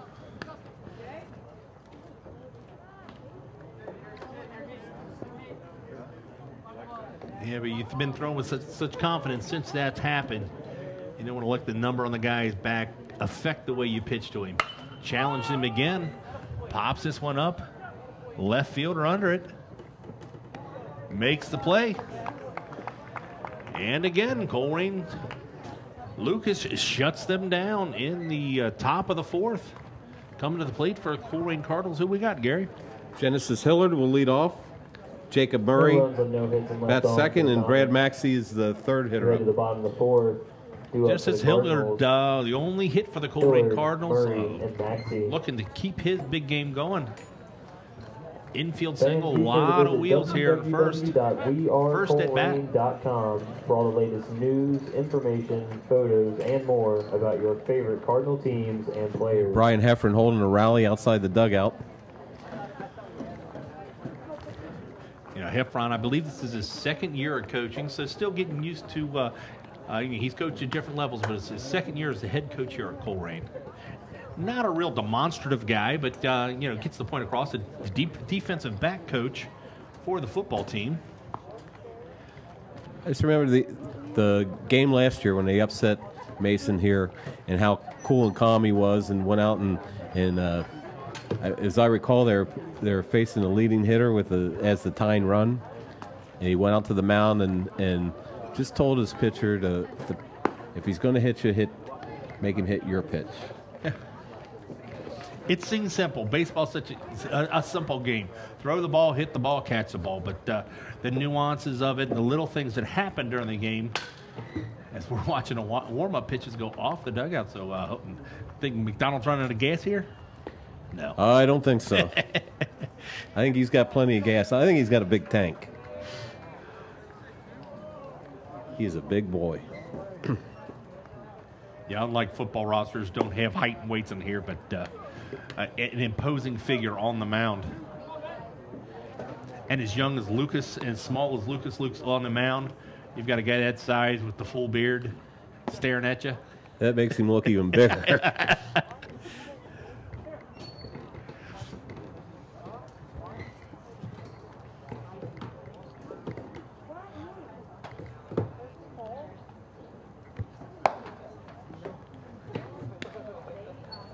You can hear that glove pop when he lets it go.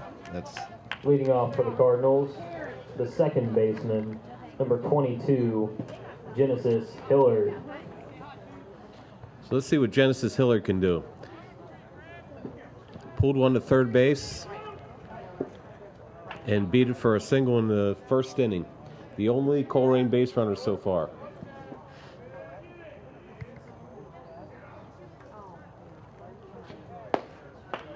First pitch on the outside for a strike. That's That's just not fair. This guy can throw that hard and he can put it where he wants to.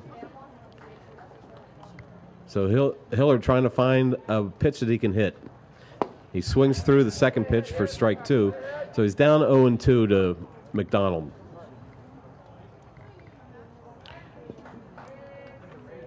Hilliard gets set. McDonald delivers. Swing and a miss. And that's the third strikeouts in the last 2 innings. Now batting 6 for the game for the 5, league's leading Jacob strikeout Murray. artist. Jacob Murray batting left-handed. Goes to talk to the first base coach. Pick up a loose ball.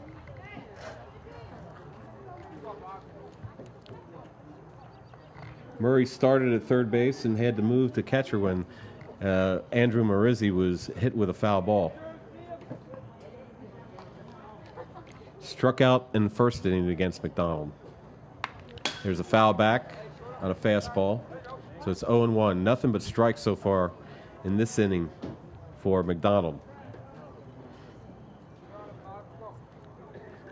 Left-handed batting Murray gets set in the batter's box. Here's McDonald's delivery. Swing and a miss. Breaking ball inside and down, and it's 0-2.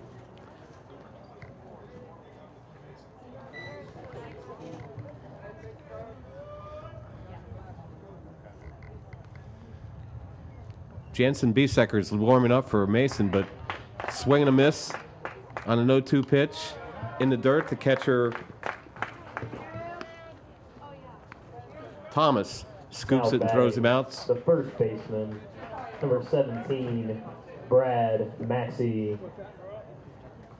That's 7 strikeouts for McDonald. Brad Maxey tries his luck. Also left-handed. Those of you watching live on wearecolerain.com, we're experiencing internet issues right now. So we're back to the bottom of the 4th inning.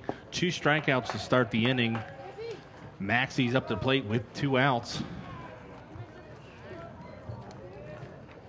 McDonald starts him off with strike 1.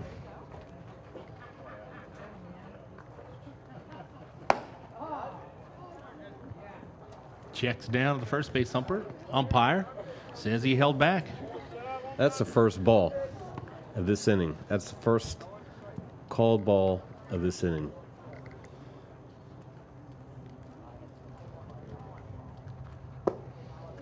Just missed down. Nah, it's not by much. I tell you what, and it's not because he's not throwing balls. Even when he's throwing them out there, the Colerain Cardinals are guessing so much on the pitch. Yeah, they're close enough. And that would run it up. So 3 up, 3 down, 3 strikeouts.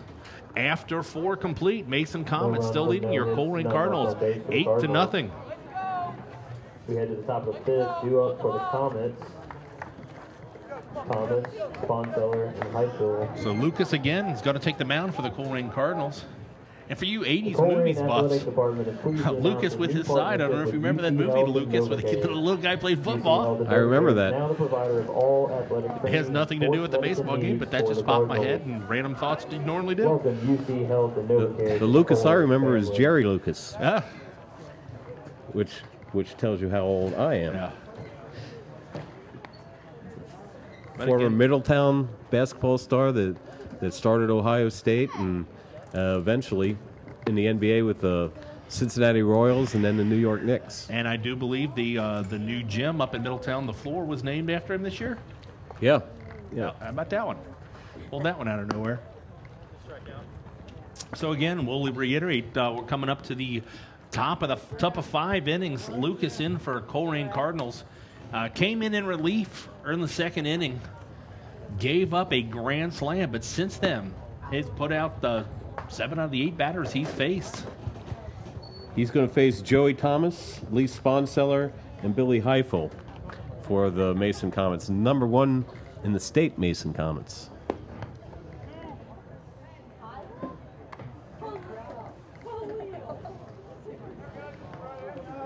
we said we're with 7, 8, 9 in the lineup, but these Mason Comets has shown up and down the lineup, threat after threat after threat. There's no holes in this lineup. Everybody's patient. Wait for a ball in the zone. When they get one in the zone, they turn aggressive right now. Andrew Lucas, though, has been working that inside pitch to the right-handed batters. It's got a little, starts out in the middle of the plate and then heads towards their hands and kind of jams them up. A lot of movement. This time he goes right down the heart of the plate, strike one.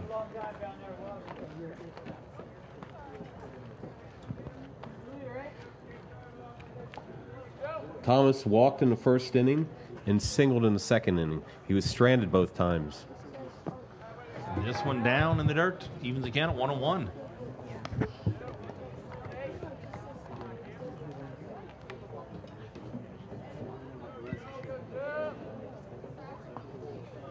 Infielders playing straight up for the Colerain Cardinals. Catches the outside corner. Nice pitch by Lucas.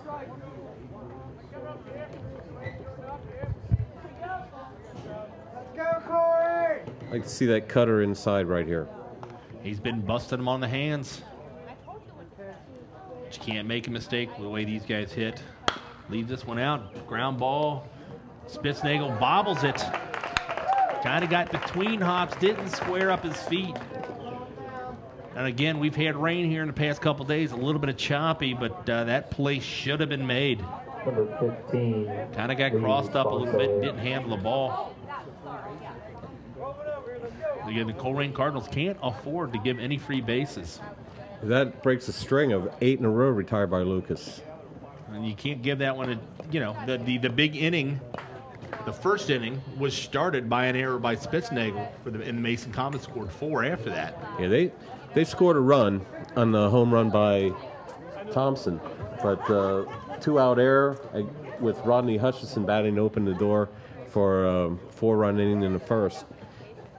In the second inning, it was just control trouble that led to the 4-run inning, capped by the home run by T.J. Dunn. Yeah, pinch runner, who we got here, number 21 at first base, Alex Day, in the ball game to run for Thomas. Sponsedler up to the plate. Day with a big lead off first. Nothing going on. Floats that one up there for strike one. Another good pitch. Made a good pitch on Thomas. Got what he wanted, a ground ball.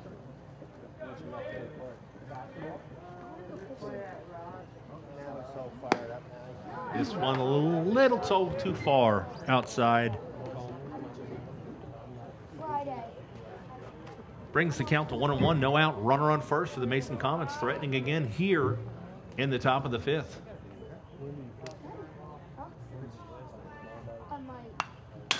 Foul straight back. He's staying outside again.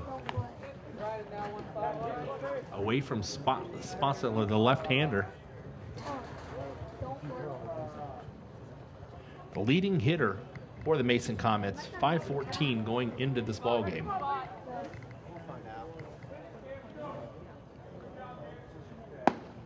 Looks to come inside there, but nope, little high in the zone. 2-2. That's okay. I'd like to see that cutter. That's going to move away from Sponseller. Oh, you pitch him high inside, get his eyes up there, and then you drop one low off the corner of the plate. That's where Murray's setting up out there. But the pitch goes inside, kind of got away from him there. Runner will move on down to the second base. And that'll bring the count to full.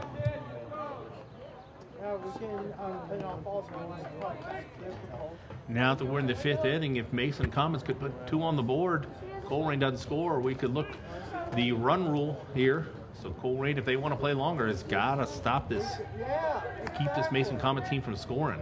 Technical difficulty. Full count, Good pitch. and he blows past him. Probably a little bit out of the zone. Spots a little over aggressive on that. Got him chasing. Number 26, First out of the inning, Billy another Heifel. strikeout for Andrew Lucas. That was high, but with 2 strikes, he didn't want to take a chance, and it moved. You know, it's a good movement away from the left-handed hitter. So that'll be the first out of the inning. Runner on second. Billy Heifel Heifel. hits the ball hard, but foul to third base. Heifel singled in the 4-run first, popped to the catcher, and in the second time up. That was Murray when he came in as a defensive substitution. That was the first pitch that Murray had the equipment on.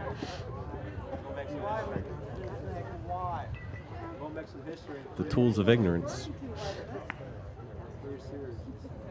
which is a baseball term that's no reflection on Murray.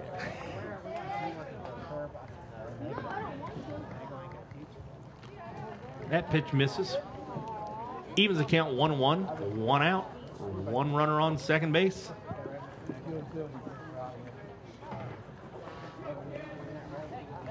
Steps out of the box, looks like he got a little something in his eye.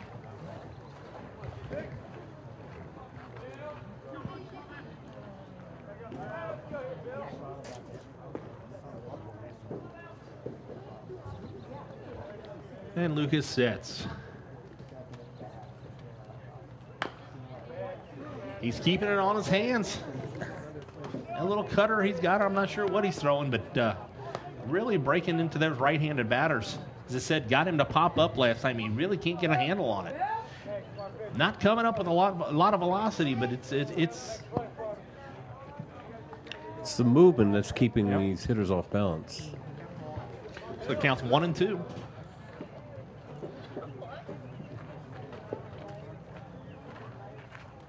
Same pitch, hit hard, knocked down, but no play.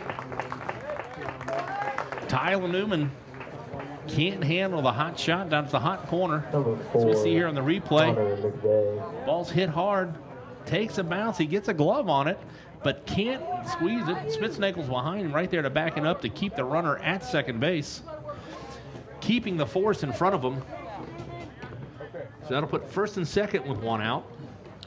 Connor McVeigh, the batter, he's 0 for 3.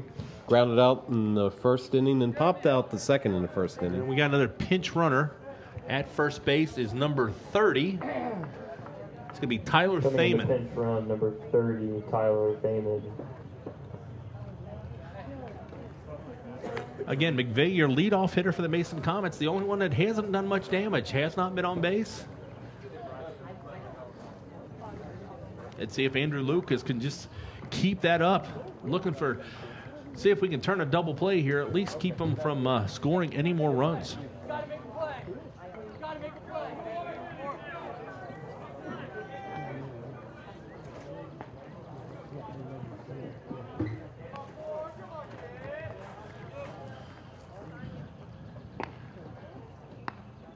Not much of a lead off second base. Ball breaks right over the plate. Starts him off strike 1. That time threw a curveball. Little inside out break there. Just needs to keep the ball down. Try to get that ground ball.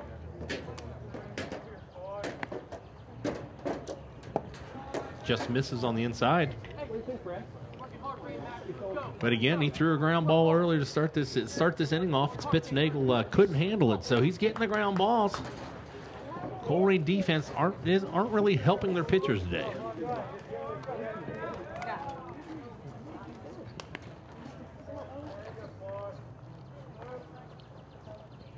This time catches the inside corner plate, and Murray throws it out in the right field trying to pick it off.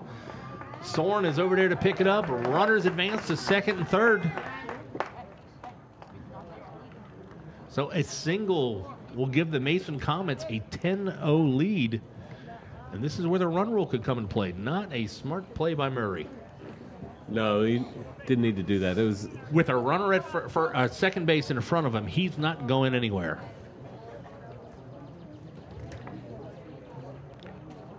I could see him bluffing him back, but without throwing it. You want to keep his lead down so he doesn't score on a long hit, but there's no need to throw it there. Ball 3 on the outside corner of the plate. Bring the count to 3-1. 3 balls, 1 strike, 1 out. Runner at second, third. Connor McVeigh at the plate, looking to extend this Mason Comet lead. Lucas brings it on the hands again, and there was that little cutter screwball. I don't know what he's throwing there, but that inside corner of the plate, the right-handed batters are really struggling with that. Yeah, I'm going to have to ask him after the game what that is. So it breaks into right-handed hitters and away from left-handed hitters. Kind of looks like a little cut fastball. So 3-2. Same pitch, and he's sitting on that. McVeigh is. Hits it hard, but foul. You know, you can only go to the well so long. That ball didn't move like the other ones did, and McVeigh was sitting on it. Well, that's just it. A certain amount of those are going to flatten out, and to Mason's credit, when that happens, they don't miss it. They're ready for it.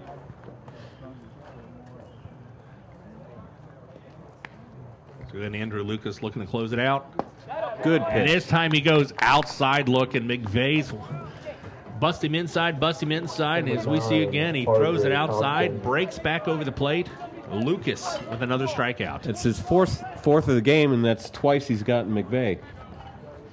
Here's R.J. Thompson, homered in the first inning, walked, stole 2 bases, and scored on the grand slam in the second.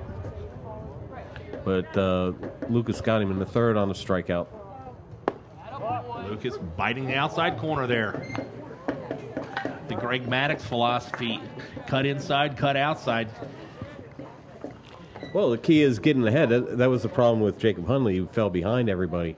You get ahead, you can expand the strike zone. You don't have to be as fine. Nice play by Murray to knock it down.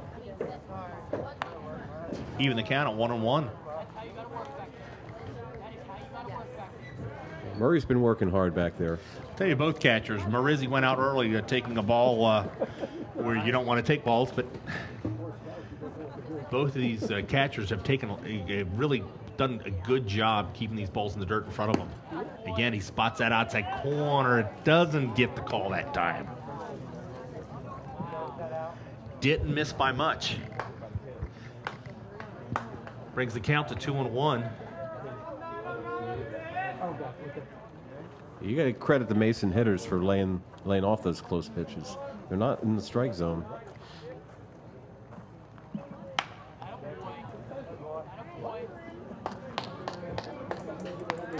And that'll be strike 2. Ball foul out to the right. Let's see if Lucas can pick up his defense here.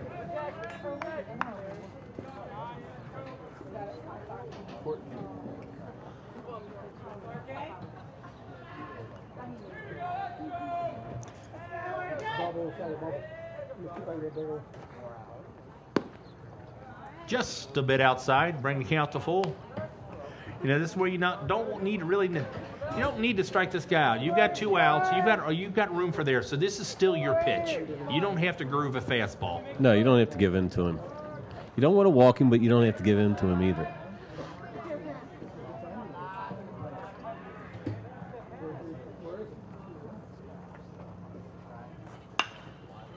Goes to the outside corner of the plate. Does a good job. Does Thompson. Fights that one off. Fouls it off to the right.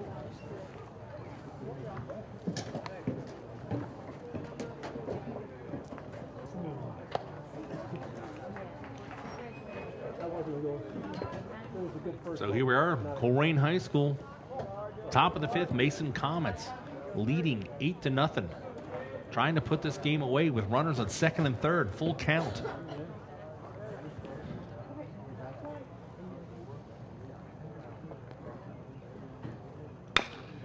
Ground ball to third base. Neiman takes it, throws it to Maxey, and Colerain Cardinals. Andrew Lucas gets out of the inning. Excellent job by Lucas. I tell you, he battled and battled, didn't let the error to get that, let the runners get on base affect him much. Came right back and attacked the hitters and kept airing. That was the winning run, possibly at second base. Two up in the Cardinals in the bottom. Bared down and got him out. Soren, Akins, and Henn. Now let's see if that incites the offense here. Jackson Soren will lead The off. Colerain Boosters will hold their annual golf outing on Saturday, May 11th. At They Elm need to Creek. do something to get Lunch going. begins at 11:30 Brady with the Akins, shotgun start at about 1 second. p.m. Join us for a round of golf, food, drinks, Yeah, and I think prizes. it's Soren Aiken. Contact the athletic department for more And information. Spencer Henn will be the third hitter. Yeah, Colerain so far, again, one hit off of Andrew McDonald all game, an infield hit. Really haven't hit the ball hard. Only a couple ground balls played by the infield. No plays by the outfield. GMC's leading strikeout pitcher on the mound for the #1 in the state in Mason Comets. Giving the Colerain Cardinals a lesson in pitching. Saw Mason had a couple guys up warming up in the bullpen, but Coach Gray's going to stay with his starter. Why not? He's been unhittable so far. And really haven't had that many long innings where he's had to throw a lot of pitches. Don't know his pitch count, but really can't be that high. It's not. He got by. He struck out the side, but had minimal pitches. 2 out of the strike zone, so he threw 11 pitches, got 3 strikeouts, and was out of there. So through 5, how many strikeouts he's got, Gary? You got the book in front of you? He has 8. 8 through 4, so 2 an inning so far. Bring his leading total to 45 in 27 innings.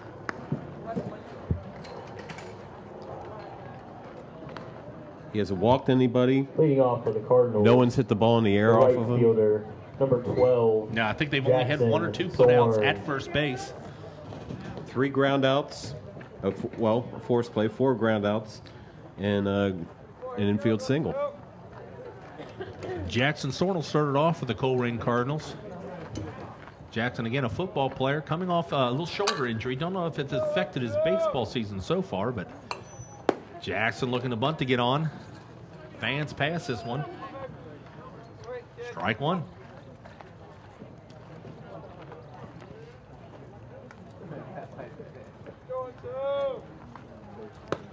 Working the outside, just misses.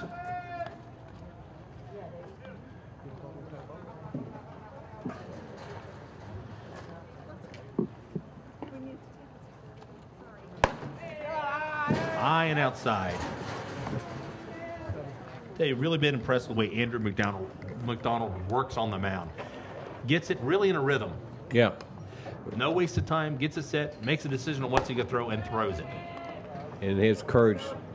He trusts his stuff. He's fallen behind here. One of the rare times that he's fallen behind.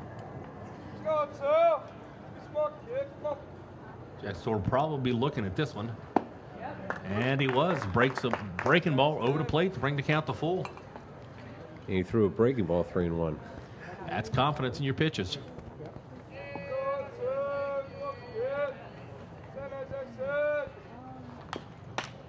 Jackson Soren battles. Ball down in the zone, fouled off. Yeah, just put his bat on it, which is what you're trying to do. Just protect.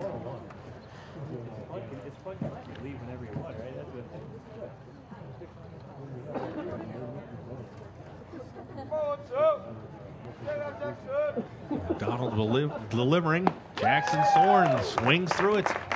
Another strikeout for Andrew McDonald. Now batting, the left fielder. That'll bring number Brady 21, Akins to the plate for the Brady Colerain Cardinals. Just Akins. trying to get anything going. It's 9 strikeouts for McDonald. You know, Soren got ahead and did what he was supposed to do as a leadoff hitter. Saw a bunch of pitches, forced him deep into the count, but just couldn't make contact.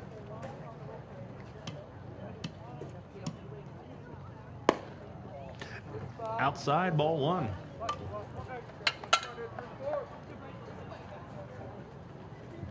He's He's digging around on the mound there, so where he's landing may not be the most sturdy area of the mound. That ball's fouled back. Yeah, on a damp day like this, if you get consistency in your motion, you're going to step in the same place. You're going to kind of dig yourself a little bit of hole in your landing area. Mm-hmm. That's exactly right. And I think that may have been what's happened to McDonald. That first pitch. So 1-1, that ball's in the dirt. But he's shown even behind in hitters. As I said, last time he was last batter down 3-1 with Thorne, came back with a curveball. So he trusts every pitch that he throws. So 2-1, curveball outside. And he went for it, called strike 2. Yeah, Akins couldn't lay off. Went through the zone with his bat. Setting up outside again. Same pitch, same outcome. Strike 3. That's Andrew 10. McDonald. 10 in the game and 5 in a row. The designated hitter, number 3, Spencer Henn. That'll bring to the plate for the Colerain Cardinals here in the bottom of the 5th with 2 outs. Spencer Henn, designated hitter. Spencer ground out to end the 2nd inning. Grounded out to shortstop. McDonald starts him off with a strike.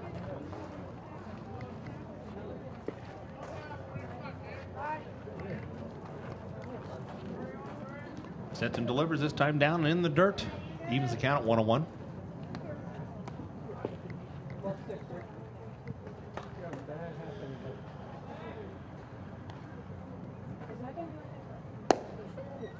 And holds back on that one, looks at ball 2.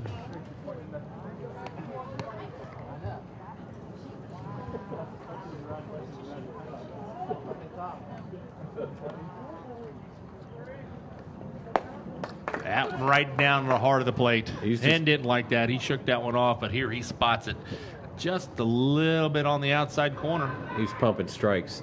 That was a good pitch. A lot of movement. The hitter gives up on it.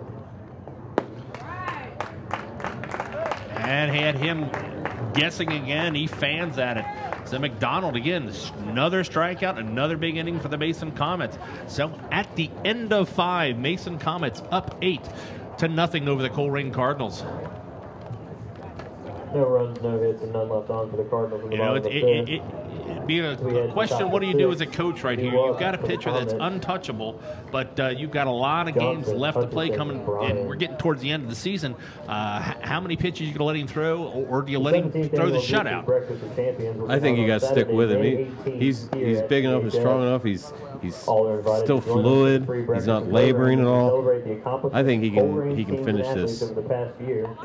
Induct new members to the Hall of Fame and award scholarships to several student athletes. But if you look up and down the lineup here for the Mason Comets, I mean, they used a lot of pitchers so far this year. They got multiple guys that can throw. So, yeah, you have plenty of guys that can throw, but yeah, you could get into a tight game where you need all your pitchers next. So as long as he can go, and he's not laboring or he's not losing his command, I'd say you let him go.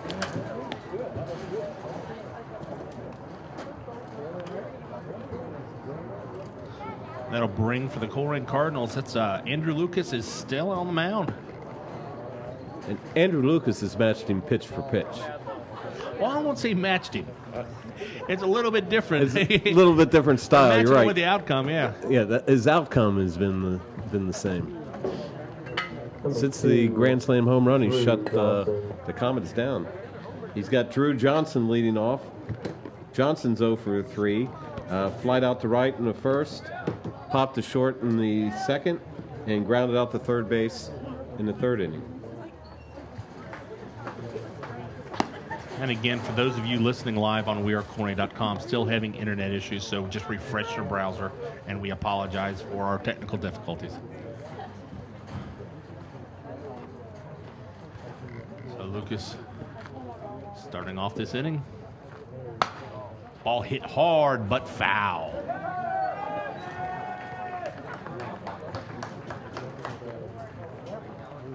Nice play by the bullpen catcher down there for the Mason Comets. Gets a cheer from the dugout.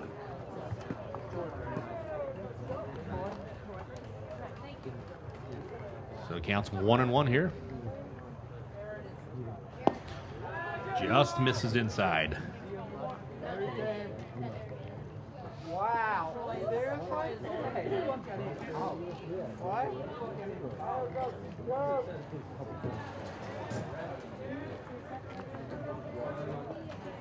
Oh, wait, Ball popped up. Going to the center fielder. And he squeezes it. 1 up, 1 down. You're stupid. I'm sorry. Number 33, Rodney Hutchison. Hutchinson ups. He reached on an error in the first, walked in the second, scored in both of those plate appearances, and grounded out to short.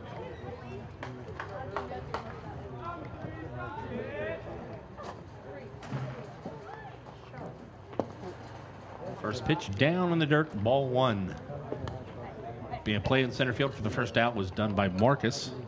First time we get to mention his name today.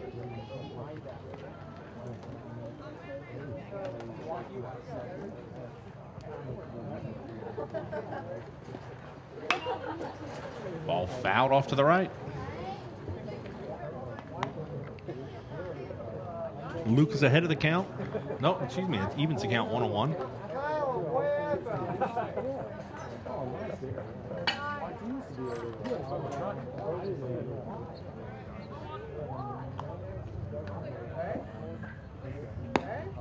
Just outside, ball 2.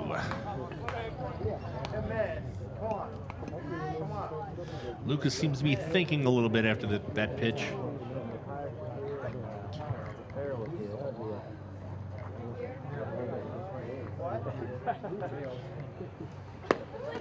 Ball on the inside, another one breaking towards the batter's hand. That's been his pitch of the night. Gets strike 2. So here we are, top of the 6th. 2 balls, 2 strikes, 1 out. Nobody on.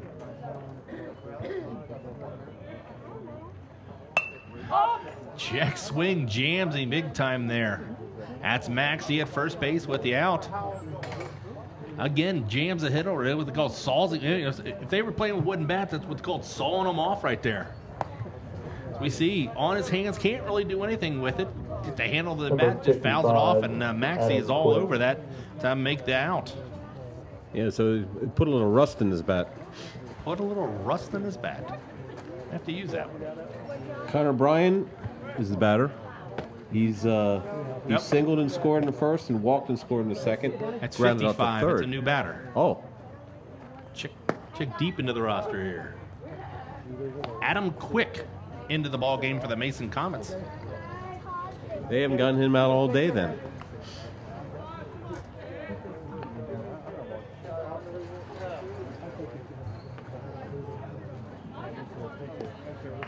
Ball gets by. Evens the count at 1-1.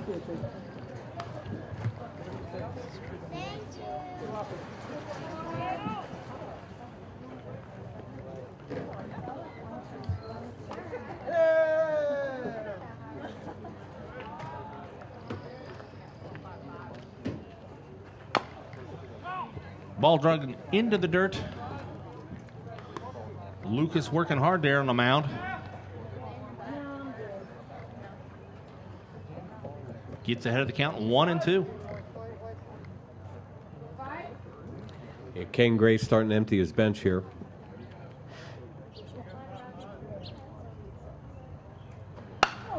Quick drives the ball up the middle, and even the guys on the bench for the Mason Comets can hit the ball. Takes the 1-2 pitch right up the middle. Solid single. It's the 4th hit allowed by Lucas. He's done a fine job. Number 22. He hasn't walked anybody. Now they'll bring up Dunn for the Mason Comets. And we got a pitch runner re-entered, number 5. Connor Bryan. Connor Bryan, who was in the original spot in the lineup. Here's Dunn, who hit the big blow, the grand slam in the second inning that gave the Comets the 8-0 lead. Pitch just misses on the inside. Lucas got him to fly the left his last time up.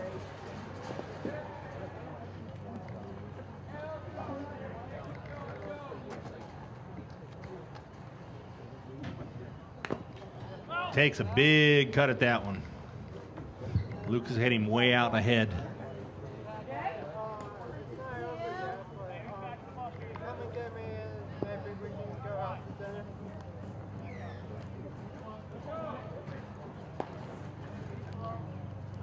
Okay, let's do that. Murray wanted that one behind the plate. Umpire disagrees. 2-1. Yeah, sure. Yeah.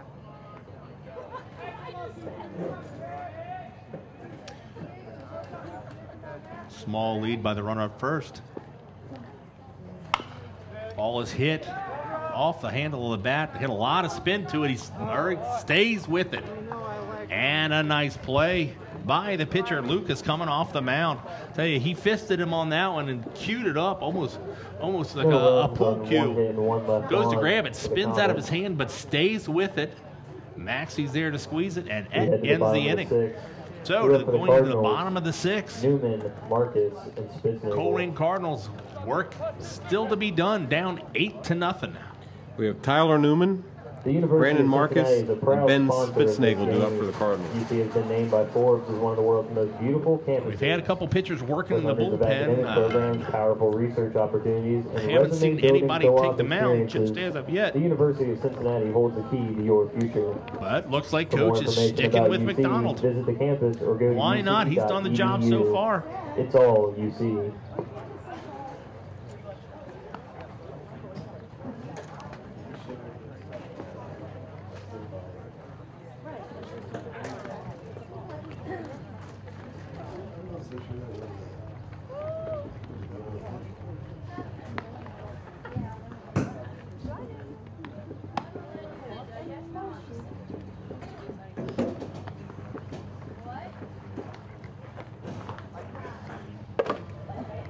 McDonald staying on the mound for the Mason Comets, as I said, it's just been a master of control the entire game so far. No walks. The only hit he's given up was an infield single.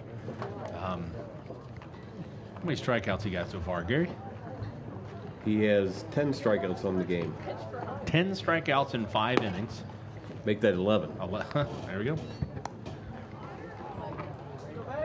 11. And 10 of the last 12 batters. 10 of the last 12 batters have struck out. That's correct. Wow. 6 in a row. So he's only gotten better as the game progressed. 8-0 lead helps. He doesn't have to be quite as fine. He can just rear back and throw, but still, it's impressive. Third baseman Tyler Newman, Leading off for the 23, will Cardinals, leading third off for the baseman, Colerain Cardinals. Number 23. He struck out Tyler swinging his only Newman. at bat back in the third inning.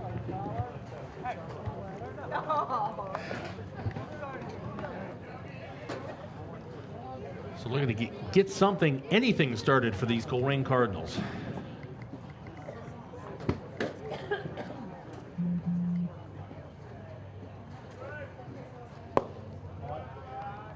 Spots a fastball just outside. That's the first reaction I've seen from the pitcher. He wanted that call there.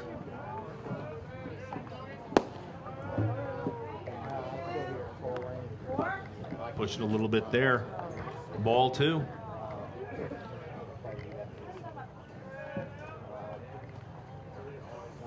Which way are you going? Ooh. Just catches the outside corner. Strike 1.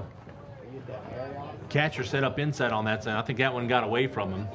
It did. Lucky to catch the corner. Didn't throw where he wanted, but he got the outcome he wanted. A little high on that one, 3-1. Tell me where you want to be. Or I'm gonna see you on Sunday. Right?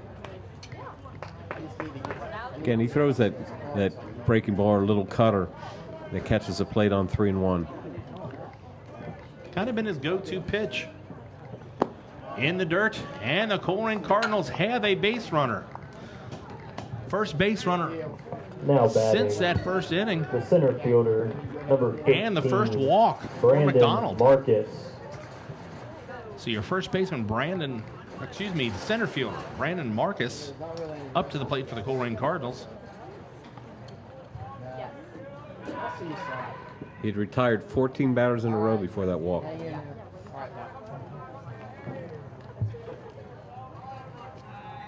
Marcus struck out swinging his last time up. Swings through that one for strike one.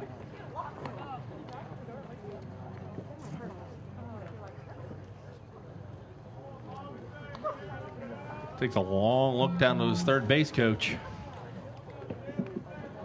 I know what you tell him as a coach. See it, hit it. But bunt is on. He's going to move the runner to second base.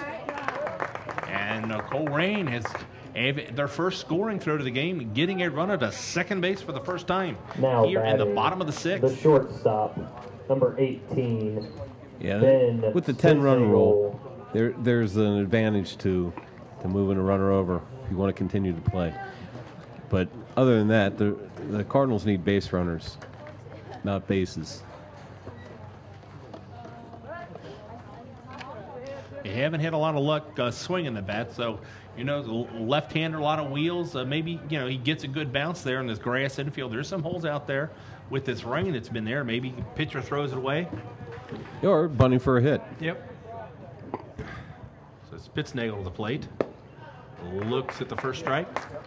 He's grounded back to the pitcher twice in his previous at-bats.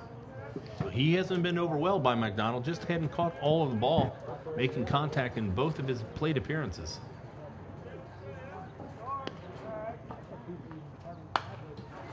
Fouls this one off.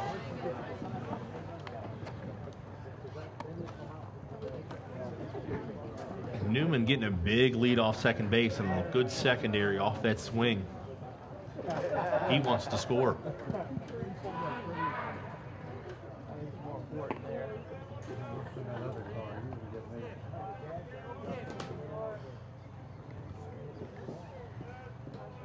McDonald delivers, stays outside. First ball.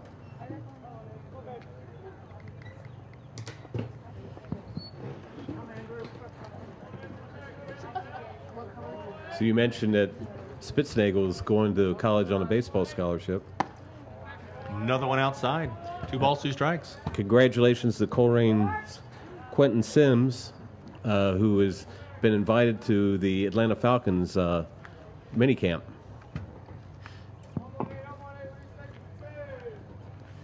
And that's what's great to see, all the young kids that you've seen come up through the community and play for your school and other local schools as he delivers, fouls it off Spitznagel, as making it that far. He hasn't made the team yet, but just to be invited. Just to be invited, out of all the kids that play high school football, to be one of those is outstanding. And remember, they used to have 13 or 14 rounds. Now the NFL only drafts 7.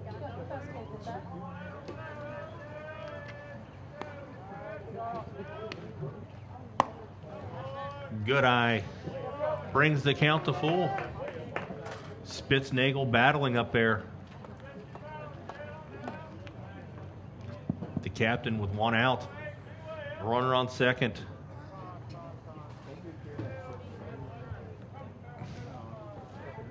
Calls timeout, steps out of the box.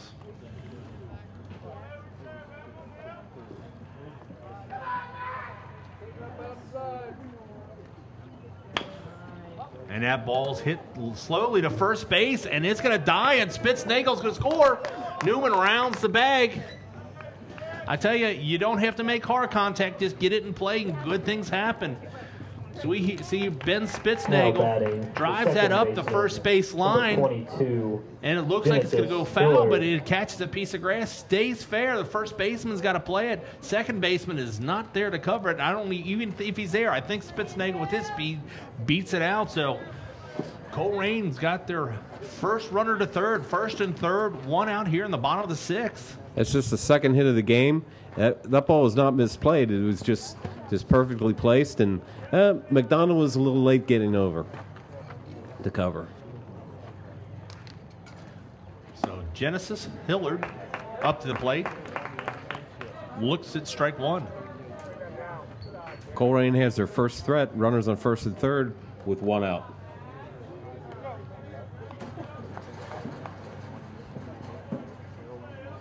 Up to this inning, Hillard had the only hit so far for the. Now he's looking to get the first RBI of the game for the Colerain Cardinals. Spitznagel's off to second, and the ball's hit into the hole behind the runner, and that will score the runner. Genesis Hillard does his job, hits behind the runner. Spitznagel safe at second.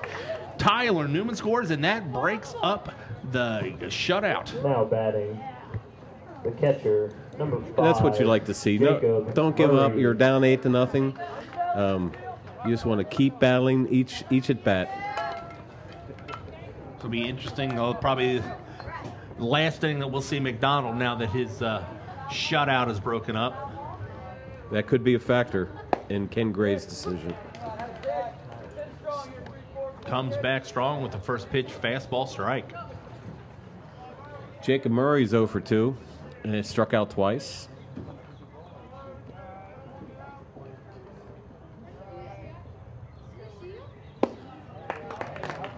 Blows that past him way behind that pitch.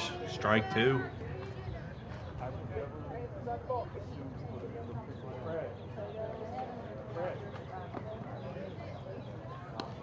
Payoff pitch, and strike 3, the golden sombrero for Murray. So Colerain gets on the board with a couple hits. As we go to the last and final inning here at Colerain High School, Cardinals Mason score one Comets run on leading one hit, 8-1. 3 runners stranded. One more inning left to play. As we head to the top of the 7th. And again, this Scores broadcast Mason being 8, brought to you by Colerain Waycross 1. Community TV, run exclusively by volunteers. Thank you for all the volunteers here. And if you'd like to be a part of Waycross Community and television media, would help us in a future production, you can call 513-825-2429 or visit www.waycross.tv/volunteer. Be part of a future broadcast or even create your own show. Thank you for Waycross Community TV for letting us showcase our student athletes here in the Colerain community. In the pitch for the Cardinals. New pitcher in for the Colerain, Spencer Henn will come in the ball game for Colerain. That'll end the day for Mr. Lucas. After giving up the big grand slam, he really kind of shut it down and pitched a very good game.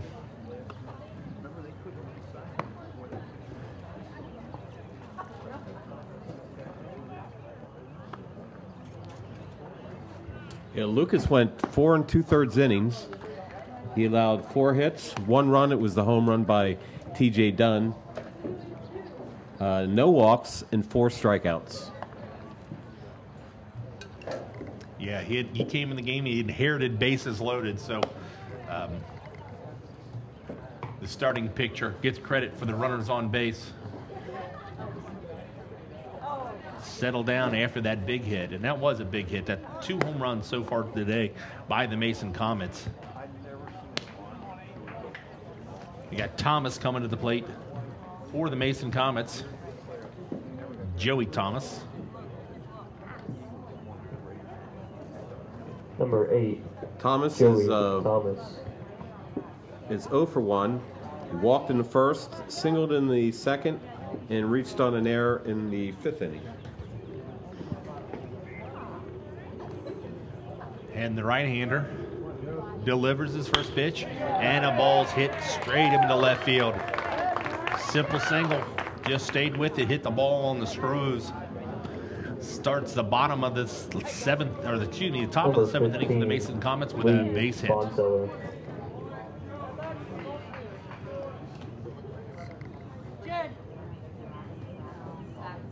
Lee Sponseller. Sponseller's 0 for 2 with a walk, struck out twice.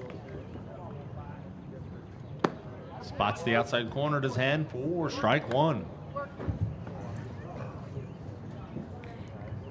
The Cardinals have done a fairly good job on Sponseller. He came in with all the good numbers.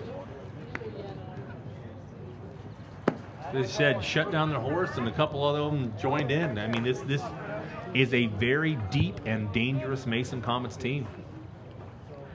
Averaging 9 runs a game, and they're just under their average with 8.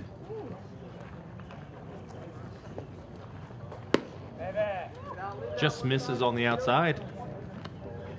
1 ball, 2 strikes. You know, if you're a numbers guy, Gary, they're giving up 1.7 runs a game, and they've given up one run so far. How would you like to be that .7 guy? Just misses on the outside. Hen wanted that. Murray wanted that. Sponseller questioned that, but the ump disagreed with all of them. He took a lot off. That was a big breaking curveball. So counts 2-2. Hen comes inside of Sponseller. He fouls it back.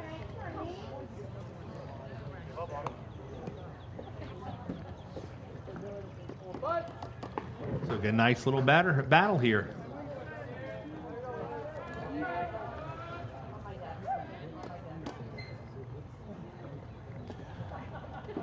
Hen delivers that big breaking ball again. This one hangs up there, not as close as the last one. Brings count full. So Hen started the game as a designated hitter, so Colerain doesn't have the designated hitter anymore. Once you bring in a position player, you lose the designated hitter. Or you put the designated hitter. And brings the heat on the outside. Looking for that curveball, and that ball broke outside, and he set down the dangerous sponsor. Number 30, Tyler. Cardinals Damon. pitchers have gotten him 3 times. So we've got another new player in the ball game here. Number 30, Tyler Thaman at plate. This is his first at bat. Curveball low, ball 1. Thaman came in as a pitch runner a couple innings of the last inning. This is his first plate appearance. The runner takes a little lead off first, Hen to the plate. Ball is popped up to right field. Jackson soaring under it. Can of corn. Out number 2. Go back to the top of the order. Connor McVeigh, who's 0 for 4 with 2 strikeouts. Number 4, Connor McVeigh.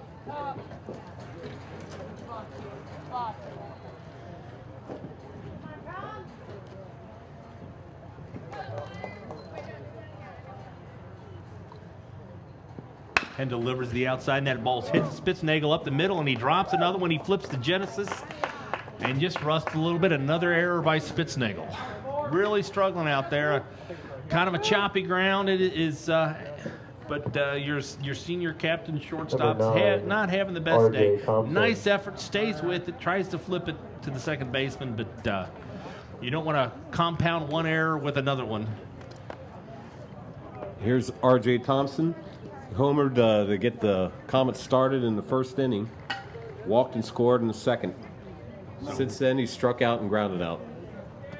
And delivers and blows this one past him for strike 1. So both big innings, both 4-run innings by the Mason Comets were made longer by errors. So hopefully they can keep it close here and doesn't turn that one into it.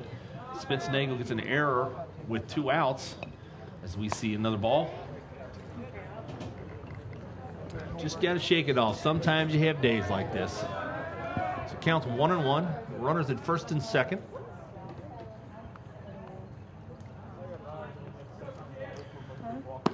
Tries to spot it on the outside. It's ball 2.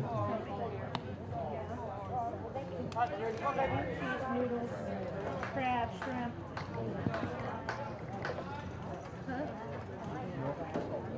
Runner getting a big lead off second. Nobody hold him on.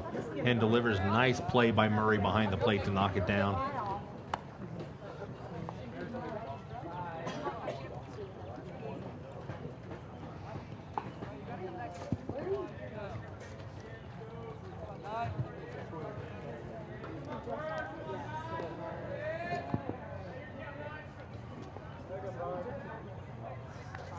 3-1 delivery. It's hit hard towards the gap. Ball's deep. It's off the... No, that hit the scoreboard. Another home run for the Mason Comets. It's his second of the game. That came back into the field of play, but that was off the scoreboard. R.J. Thompson gets his second home run of the game. Driven in 4 runs. And again, that inning continued by the 2-out error by the Colerain Cardinals. 2, Drew Johnson. So Drew Johnson to the plate. Hen's got to shake this off. Mason Comets now leading 11-1. Just looking to close it out. Just slow, ball 1. Yeah, Johnson's 0 for 4 in the game. Flied to right, popped to short, grounded out to third base, and flied to Marcus in center. Murray goes out to settle down his pitcher. And the Mason Comets coming to this game, hitting 10 home runs on the season. Add to that count with 3 so far today. 2 2-run shots and a grand slam. Murray squeezes that one, leaves it a little outside, ball 2.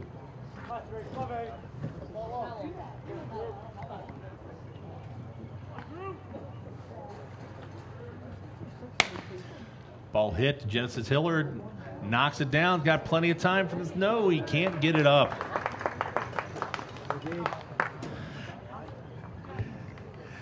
So the ball hit into the ground, Hilliard going deep into the hole, gets a glove on it. Looks like he might have time, but good speed by Johnson. Well, Johnson didn't give up on it. He kept running. Matt Beebe steps up for the first time.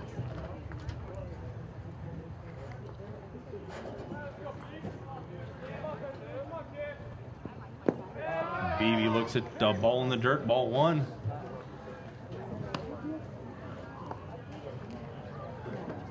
We don't have what class these guys in here, but I believe this is not a senior. The smallest of the Mason Comets is up there. But he's playing varsity for a reason. Threat with the bat in the hand. They can all hit. And Beebe drives one up the middle. Gets past the center fielder. Nope, kept it in front. Ball died right there. So even the guys off the bench are coming up big for the Mason Comets. We had Quick get one last inning. Beebe comes in this inning, just straight singles. Not cheated on that one, just drove it right up the middle. Here's Connor Bryant. He singled and walked, scored 2 runs, grounded out the third, and re-entered after Adam Quick singled in his spot back in the 6th inning.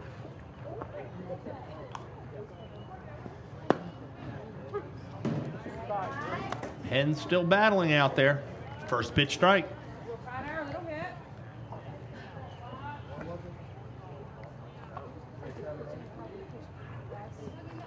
Big curveball. Strike.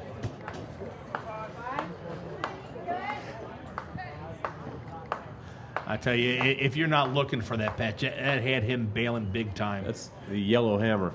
The big leaguers call it the yellow hammer. 12-6 curveball. Why yellow?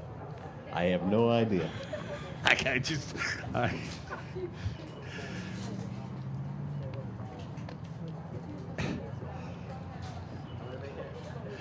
Hand delivers, looking fastball outside. 2-2. 2 outs, 2 runners on.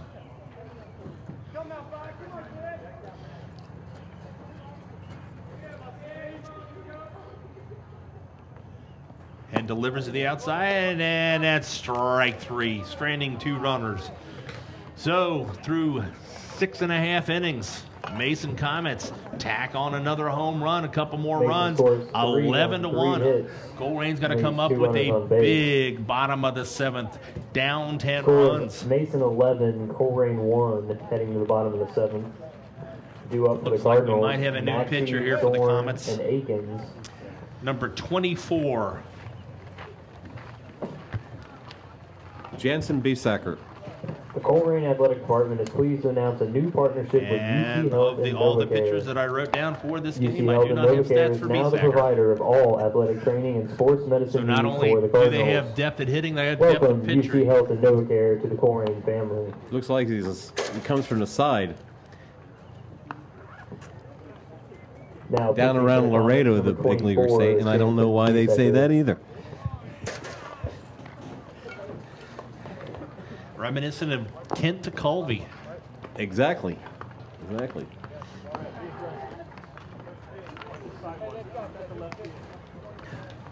He'll face Brad Maxey, Jackson Sorn, and Brady Akins.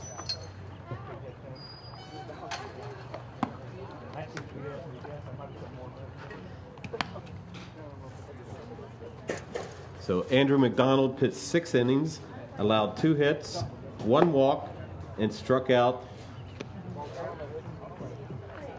11.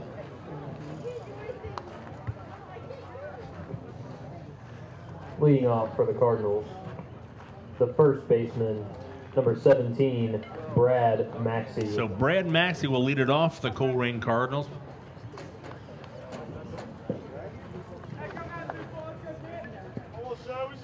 Left-hander gets a long look at this sidewinder. First pitch, a strike.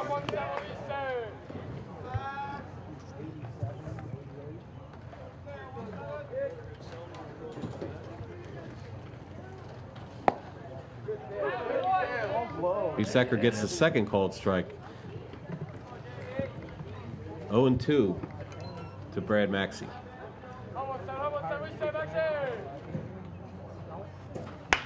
Rips it hard, but right at the first baseman, who knocks it down.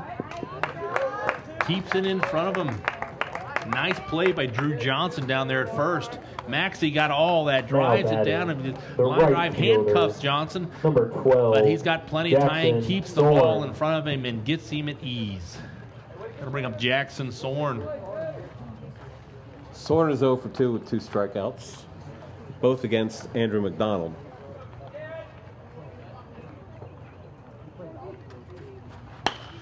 Sorn goes opposite field, looking to find a gap, but it drops down for a single. You know, that's one thing with sidewinders. I think, especially right-handed guys, a right-handed batter, Now batting. so the ball the comes left behind fielder, him, so your number field of vision for the 21, pitch is less. But Brady for a left-handed batter, Akins. you see it longer. You see a lot of it. And he doesn't have a lot of movement with his pitch so far. So the left-handers have hit him hard, but that'll be different when we'll see what number 21 that Akins can do with this. Swings through that one, strike one. It's just what you were talking about. He didn't see that real well. Yeah, it comes from behind of the right-handed pitches, but the left-handed hitters get a better look at it. Akins swings through another one. Yeah, Biesacker really doesn't have a lot of velocity. That one dropped off the shelf a little bit. But he's ahead of the count, 0-2. And that ball did catch a little tip of him. And that'll give Colerain another base runner, first and second. Now batting, the pitcher, number 3, Spencer Henn. Gonna bring Spencer Henn to the plate. Pitcher trying to help himself here. Spencer ground out in the second inning and struck out in the 5th. Colerain down 10. Needs a lot more than they got on the base. So got to get a rally going here with 1 out. Henn looks at the first pitch for a ball.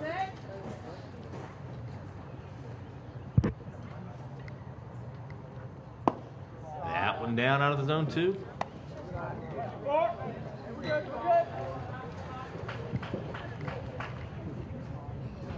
So 2-0.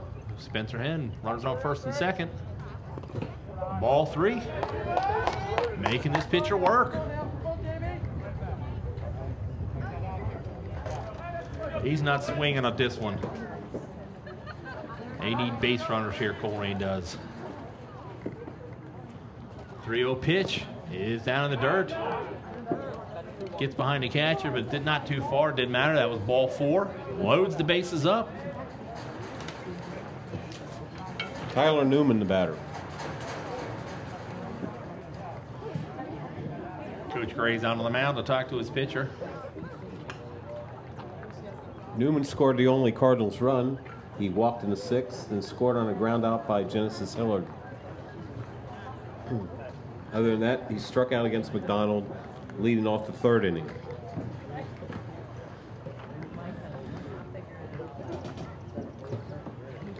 You know, it's pretty simple to guess what Batting. Coach Gray's saying there. You got a 10-run lead. Number 23. You just want your pitcher to throw strikes. Newman.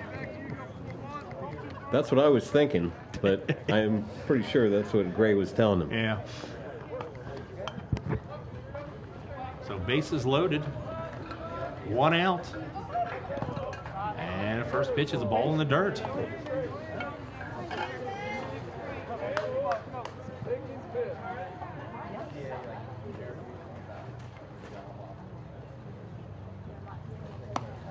This time it's not in the dirt, it's up in the air. Ball. That's 6 straight balls he's thrown.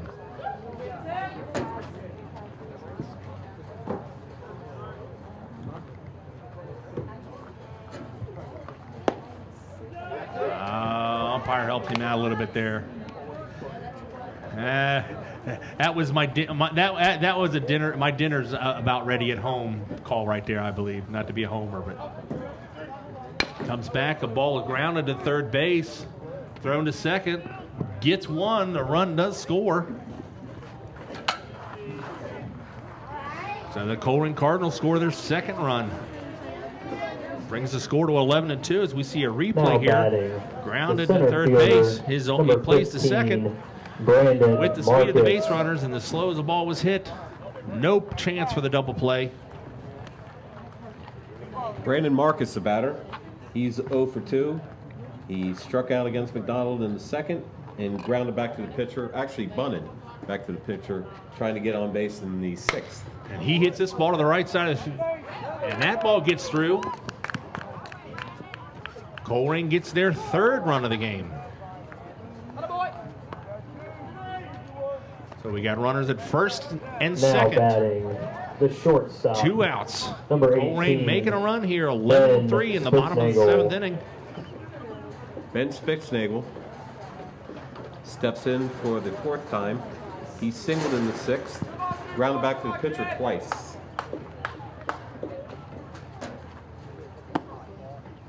Ball stays outside.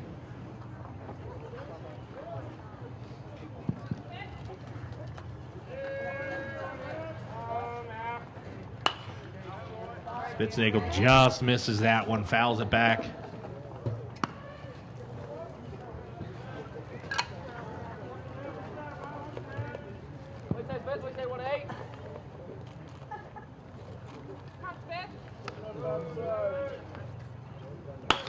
Hit hard towards the shortstop, and the ball is through. CNI single. Spitznagel making contact for the 4th time, and this Now 2nd time batting, on base. The 2nd baseman. With his 2nd hit. Number 22, Genesis Hillard. Genesis Hillard up to the plate for the Colerain Cardinals. 2 hits so far. And just like you were talking about, a left-handed hitter has plenty of time to adjust to those pitches. You can see it longer. He just gets his bat on the ball. Comes with the fastball. For a strike. Hillard up with bases loaded. Having a good day so far, trying to make it better. Hit hard right up the middle. Hillard has got another hit. 1 run in for the Colerain Cardinals, and they hold him at 3rd. So single up the middle with bases loaded. Gets 1 run in. Bring the score to 11-4. So Hillard has 2 hits and 2 Now RBIs batting, for the Cardinals. The catcher, number 5, Jacob So Jacob Murray. Murray will come to play, try to keep this going. And he wants to get a bat on the ball. He's 0 for 3 with 3 strikeouts, but all those came against Andrew McDonald, the Comets starter. And Mason Comets come to their pitcher's defense right there, meeting on the mound. So we just need 1 more out here. Yeah, Stays outside. They just want to end this and go to 17-0. They're not worried about the game so much. The the tying runs in 5th grade.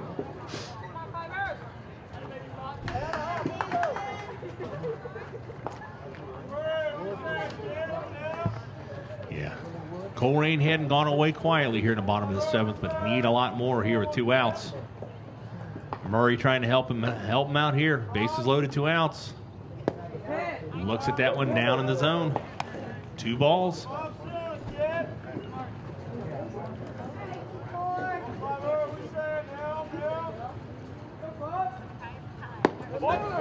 Secker can't find the plate again. Ball 3.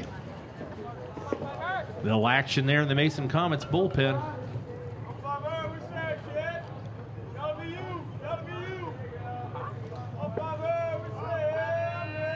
Murray bluffs the bunt. Bessinger comes with the strike. 3-1, hitter's pitch.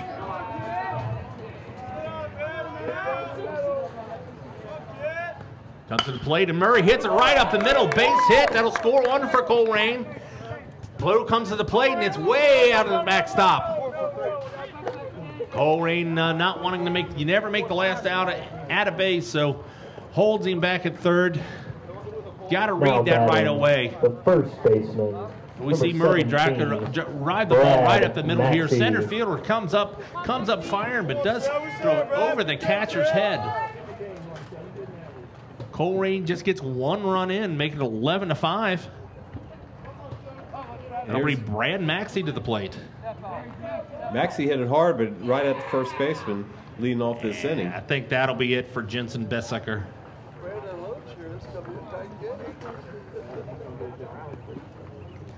18. Jeremy Hilbert into the ball game for the Mason Comets. Hilbert, like Besecker's right-handed, but number 18, Jeremy Hilbert. The sidearm pitcher that gives the left-hander a better view of the ball is no longer in the game. Yeah, and he came in, and Colerain pretty much had lefty coming up. You know, he saw a lot of lefties. That really wasn't good planning by the coaching, but you know, you got a big lead, you got a guy deep on your bench, you want to give him the look, and I think the coach saw enough there.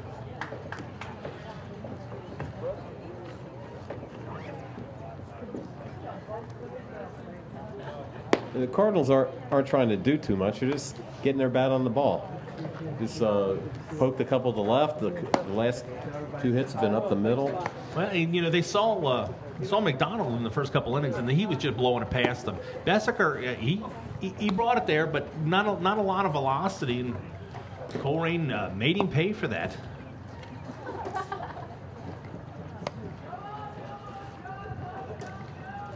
Jeremy Hilbert warming up on the mound for the Mason Comets, looking to close this game out. Colerain making a game of it here in the bottom of the 7th. 11-5, bases still loaded. Got a little pop to his pitch in here in the warm-ups. He's more conventional, more over the top. They got to make him get the ball up, though. Looks like. Yeah, warm-up pitches, he's struggling keeping it up there. Couple in the dirt.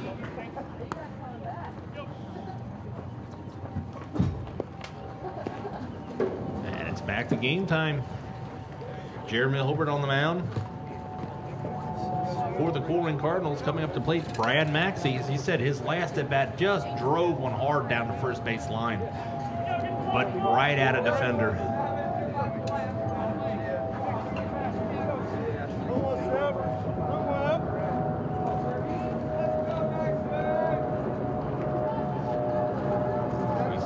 Sets right down the middle, first pitch strike.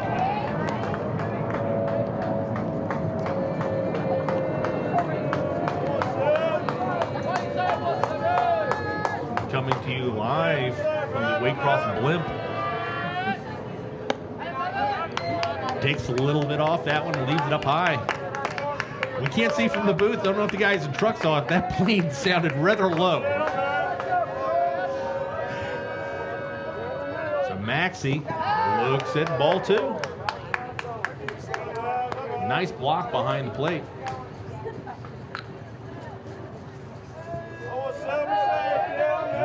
20, Graham Brockway behind the plate for the Mason Comets now. And he hits the ball, and he's looking to find a gap past the shortstop. And again, one more run in for the Colerain Cardinals. Third base coach keeps him at third. You can't, you know, everybody said, well, why isn't he running? He can run, but you do not make the last out on the base pass. Unless if he scores, it doesn't matter. You still need 3 more hits, 4 more hits. That's exactly right. This is the time we play station to station unless it's clearly in the gap. Yeah. So Jackson Sorn up to plate. He hit the ball hard last time. He singled and scored his last attempt. Hilbert blows that one. First pitch, high strike, right past Sorn. And Sorn was the second batter of this inning. He just poked one to left off B-Sucker. Looks at strike 2. Kind of woken up the crowd here. Been kind of quiet game, but Mason Comet fans have cheering their team on, seeing if Hilbert can close it out here. Setting up way outside. You're never going to get that call to strike. That wasn't a real good spot, fans. Hey, Tony, this mic's a little loud up here if you catch any of you. He delivers and Sorn fights it off. 1 ball, 2 strikes, 2 outs. Bases loaded. Colerain down 5 runs here in the bottom of the 7th against the number 1 in the state, Mason Comets. Delivers. Tries to take a little bit off. Evens the count at 2-2.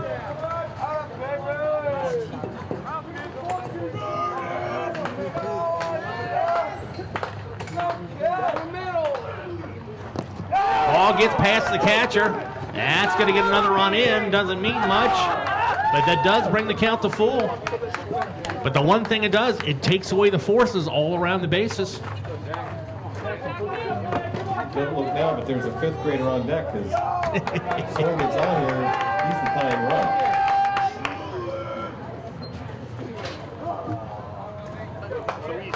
So the score is now 11-7.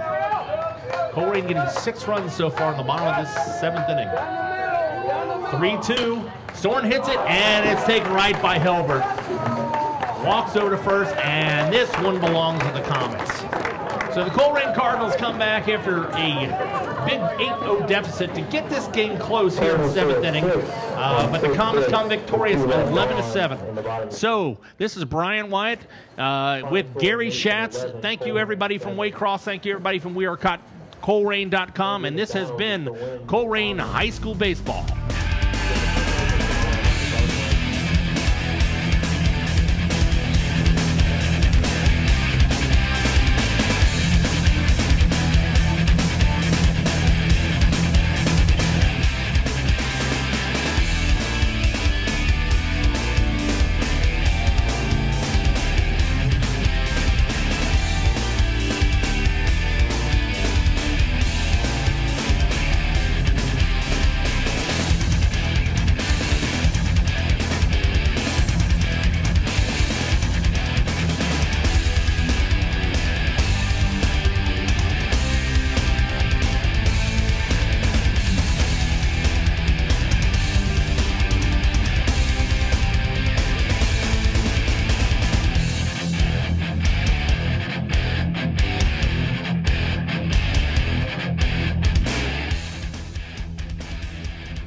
Copies of this program are available for $20 each. Send program title, along with your address and check or money order to Waycross Community Media. Attention Dub Coordinator, 2086 Waycross Road, Forest Park, Ohio 45240. Or buy securely on the web at www.waycross.tv.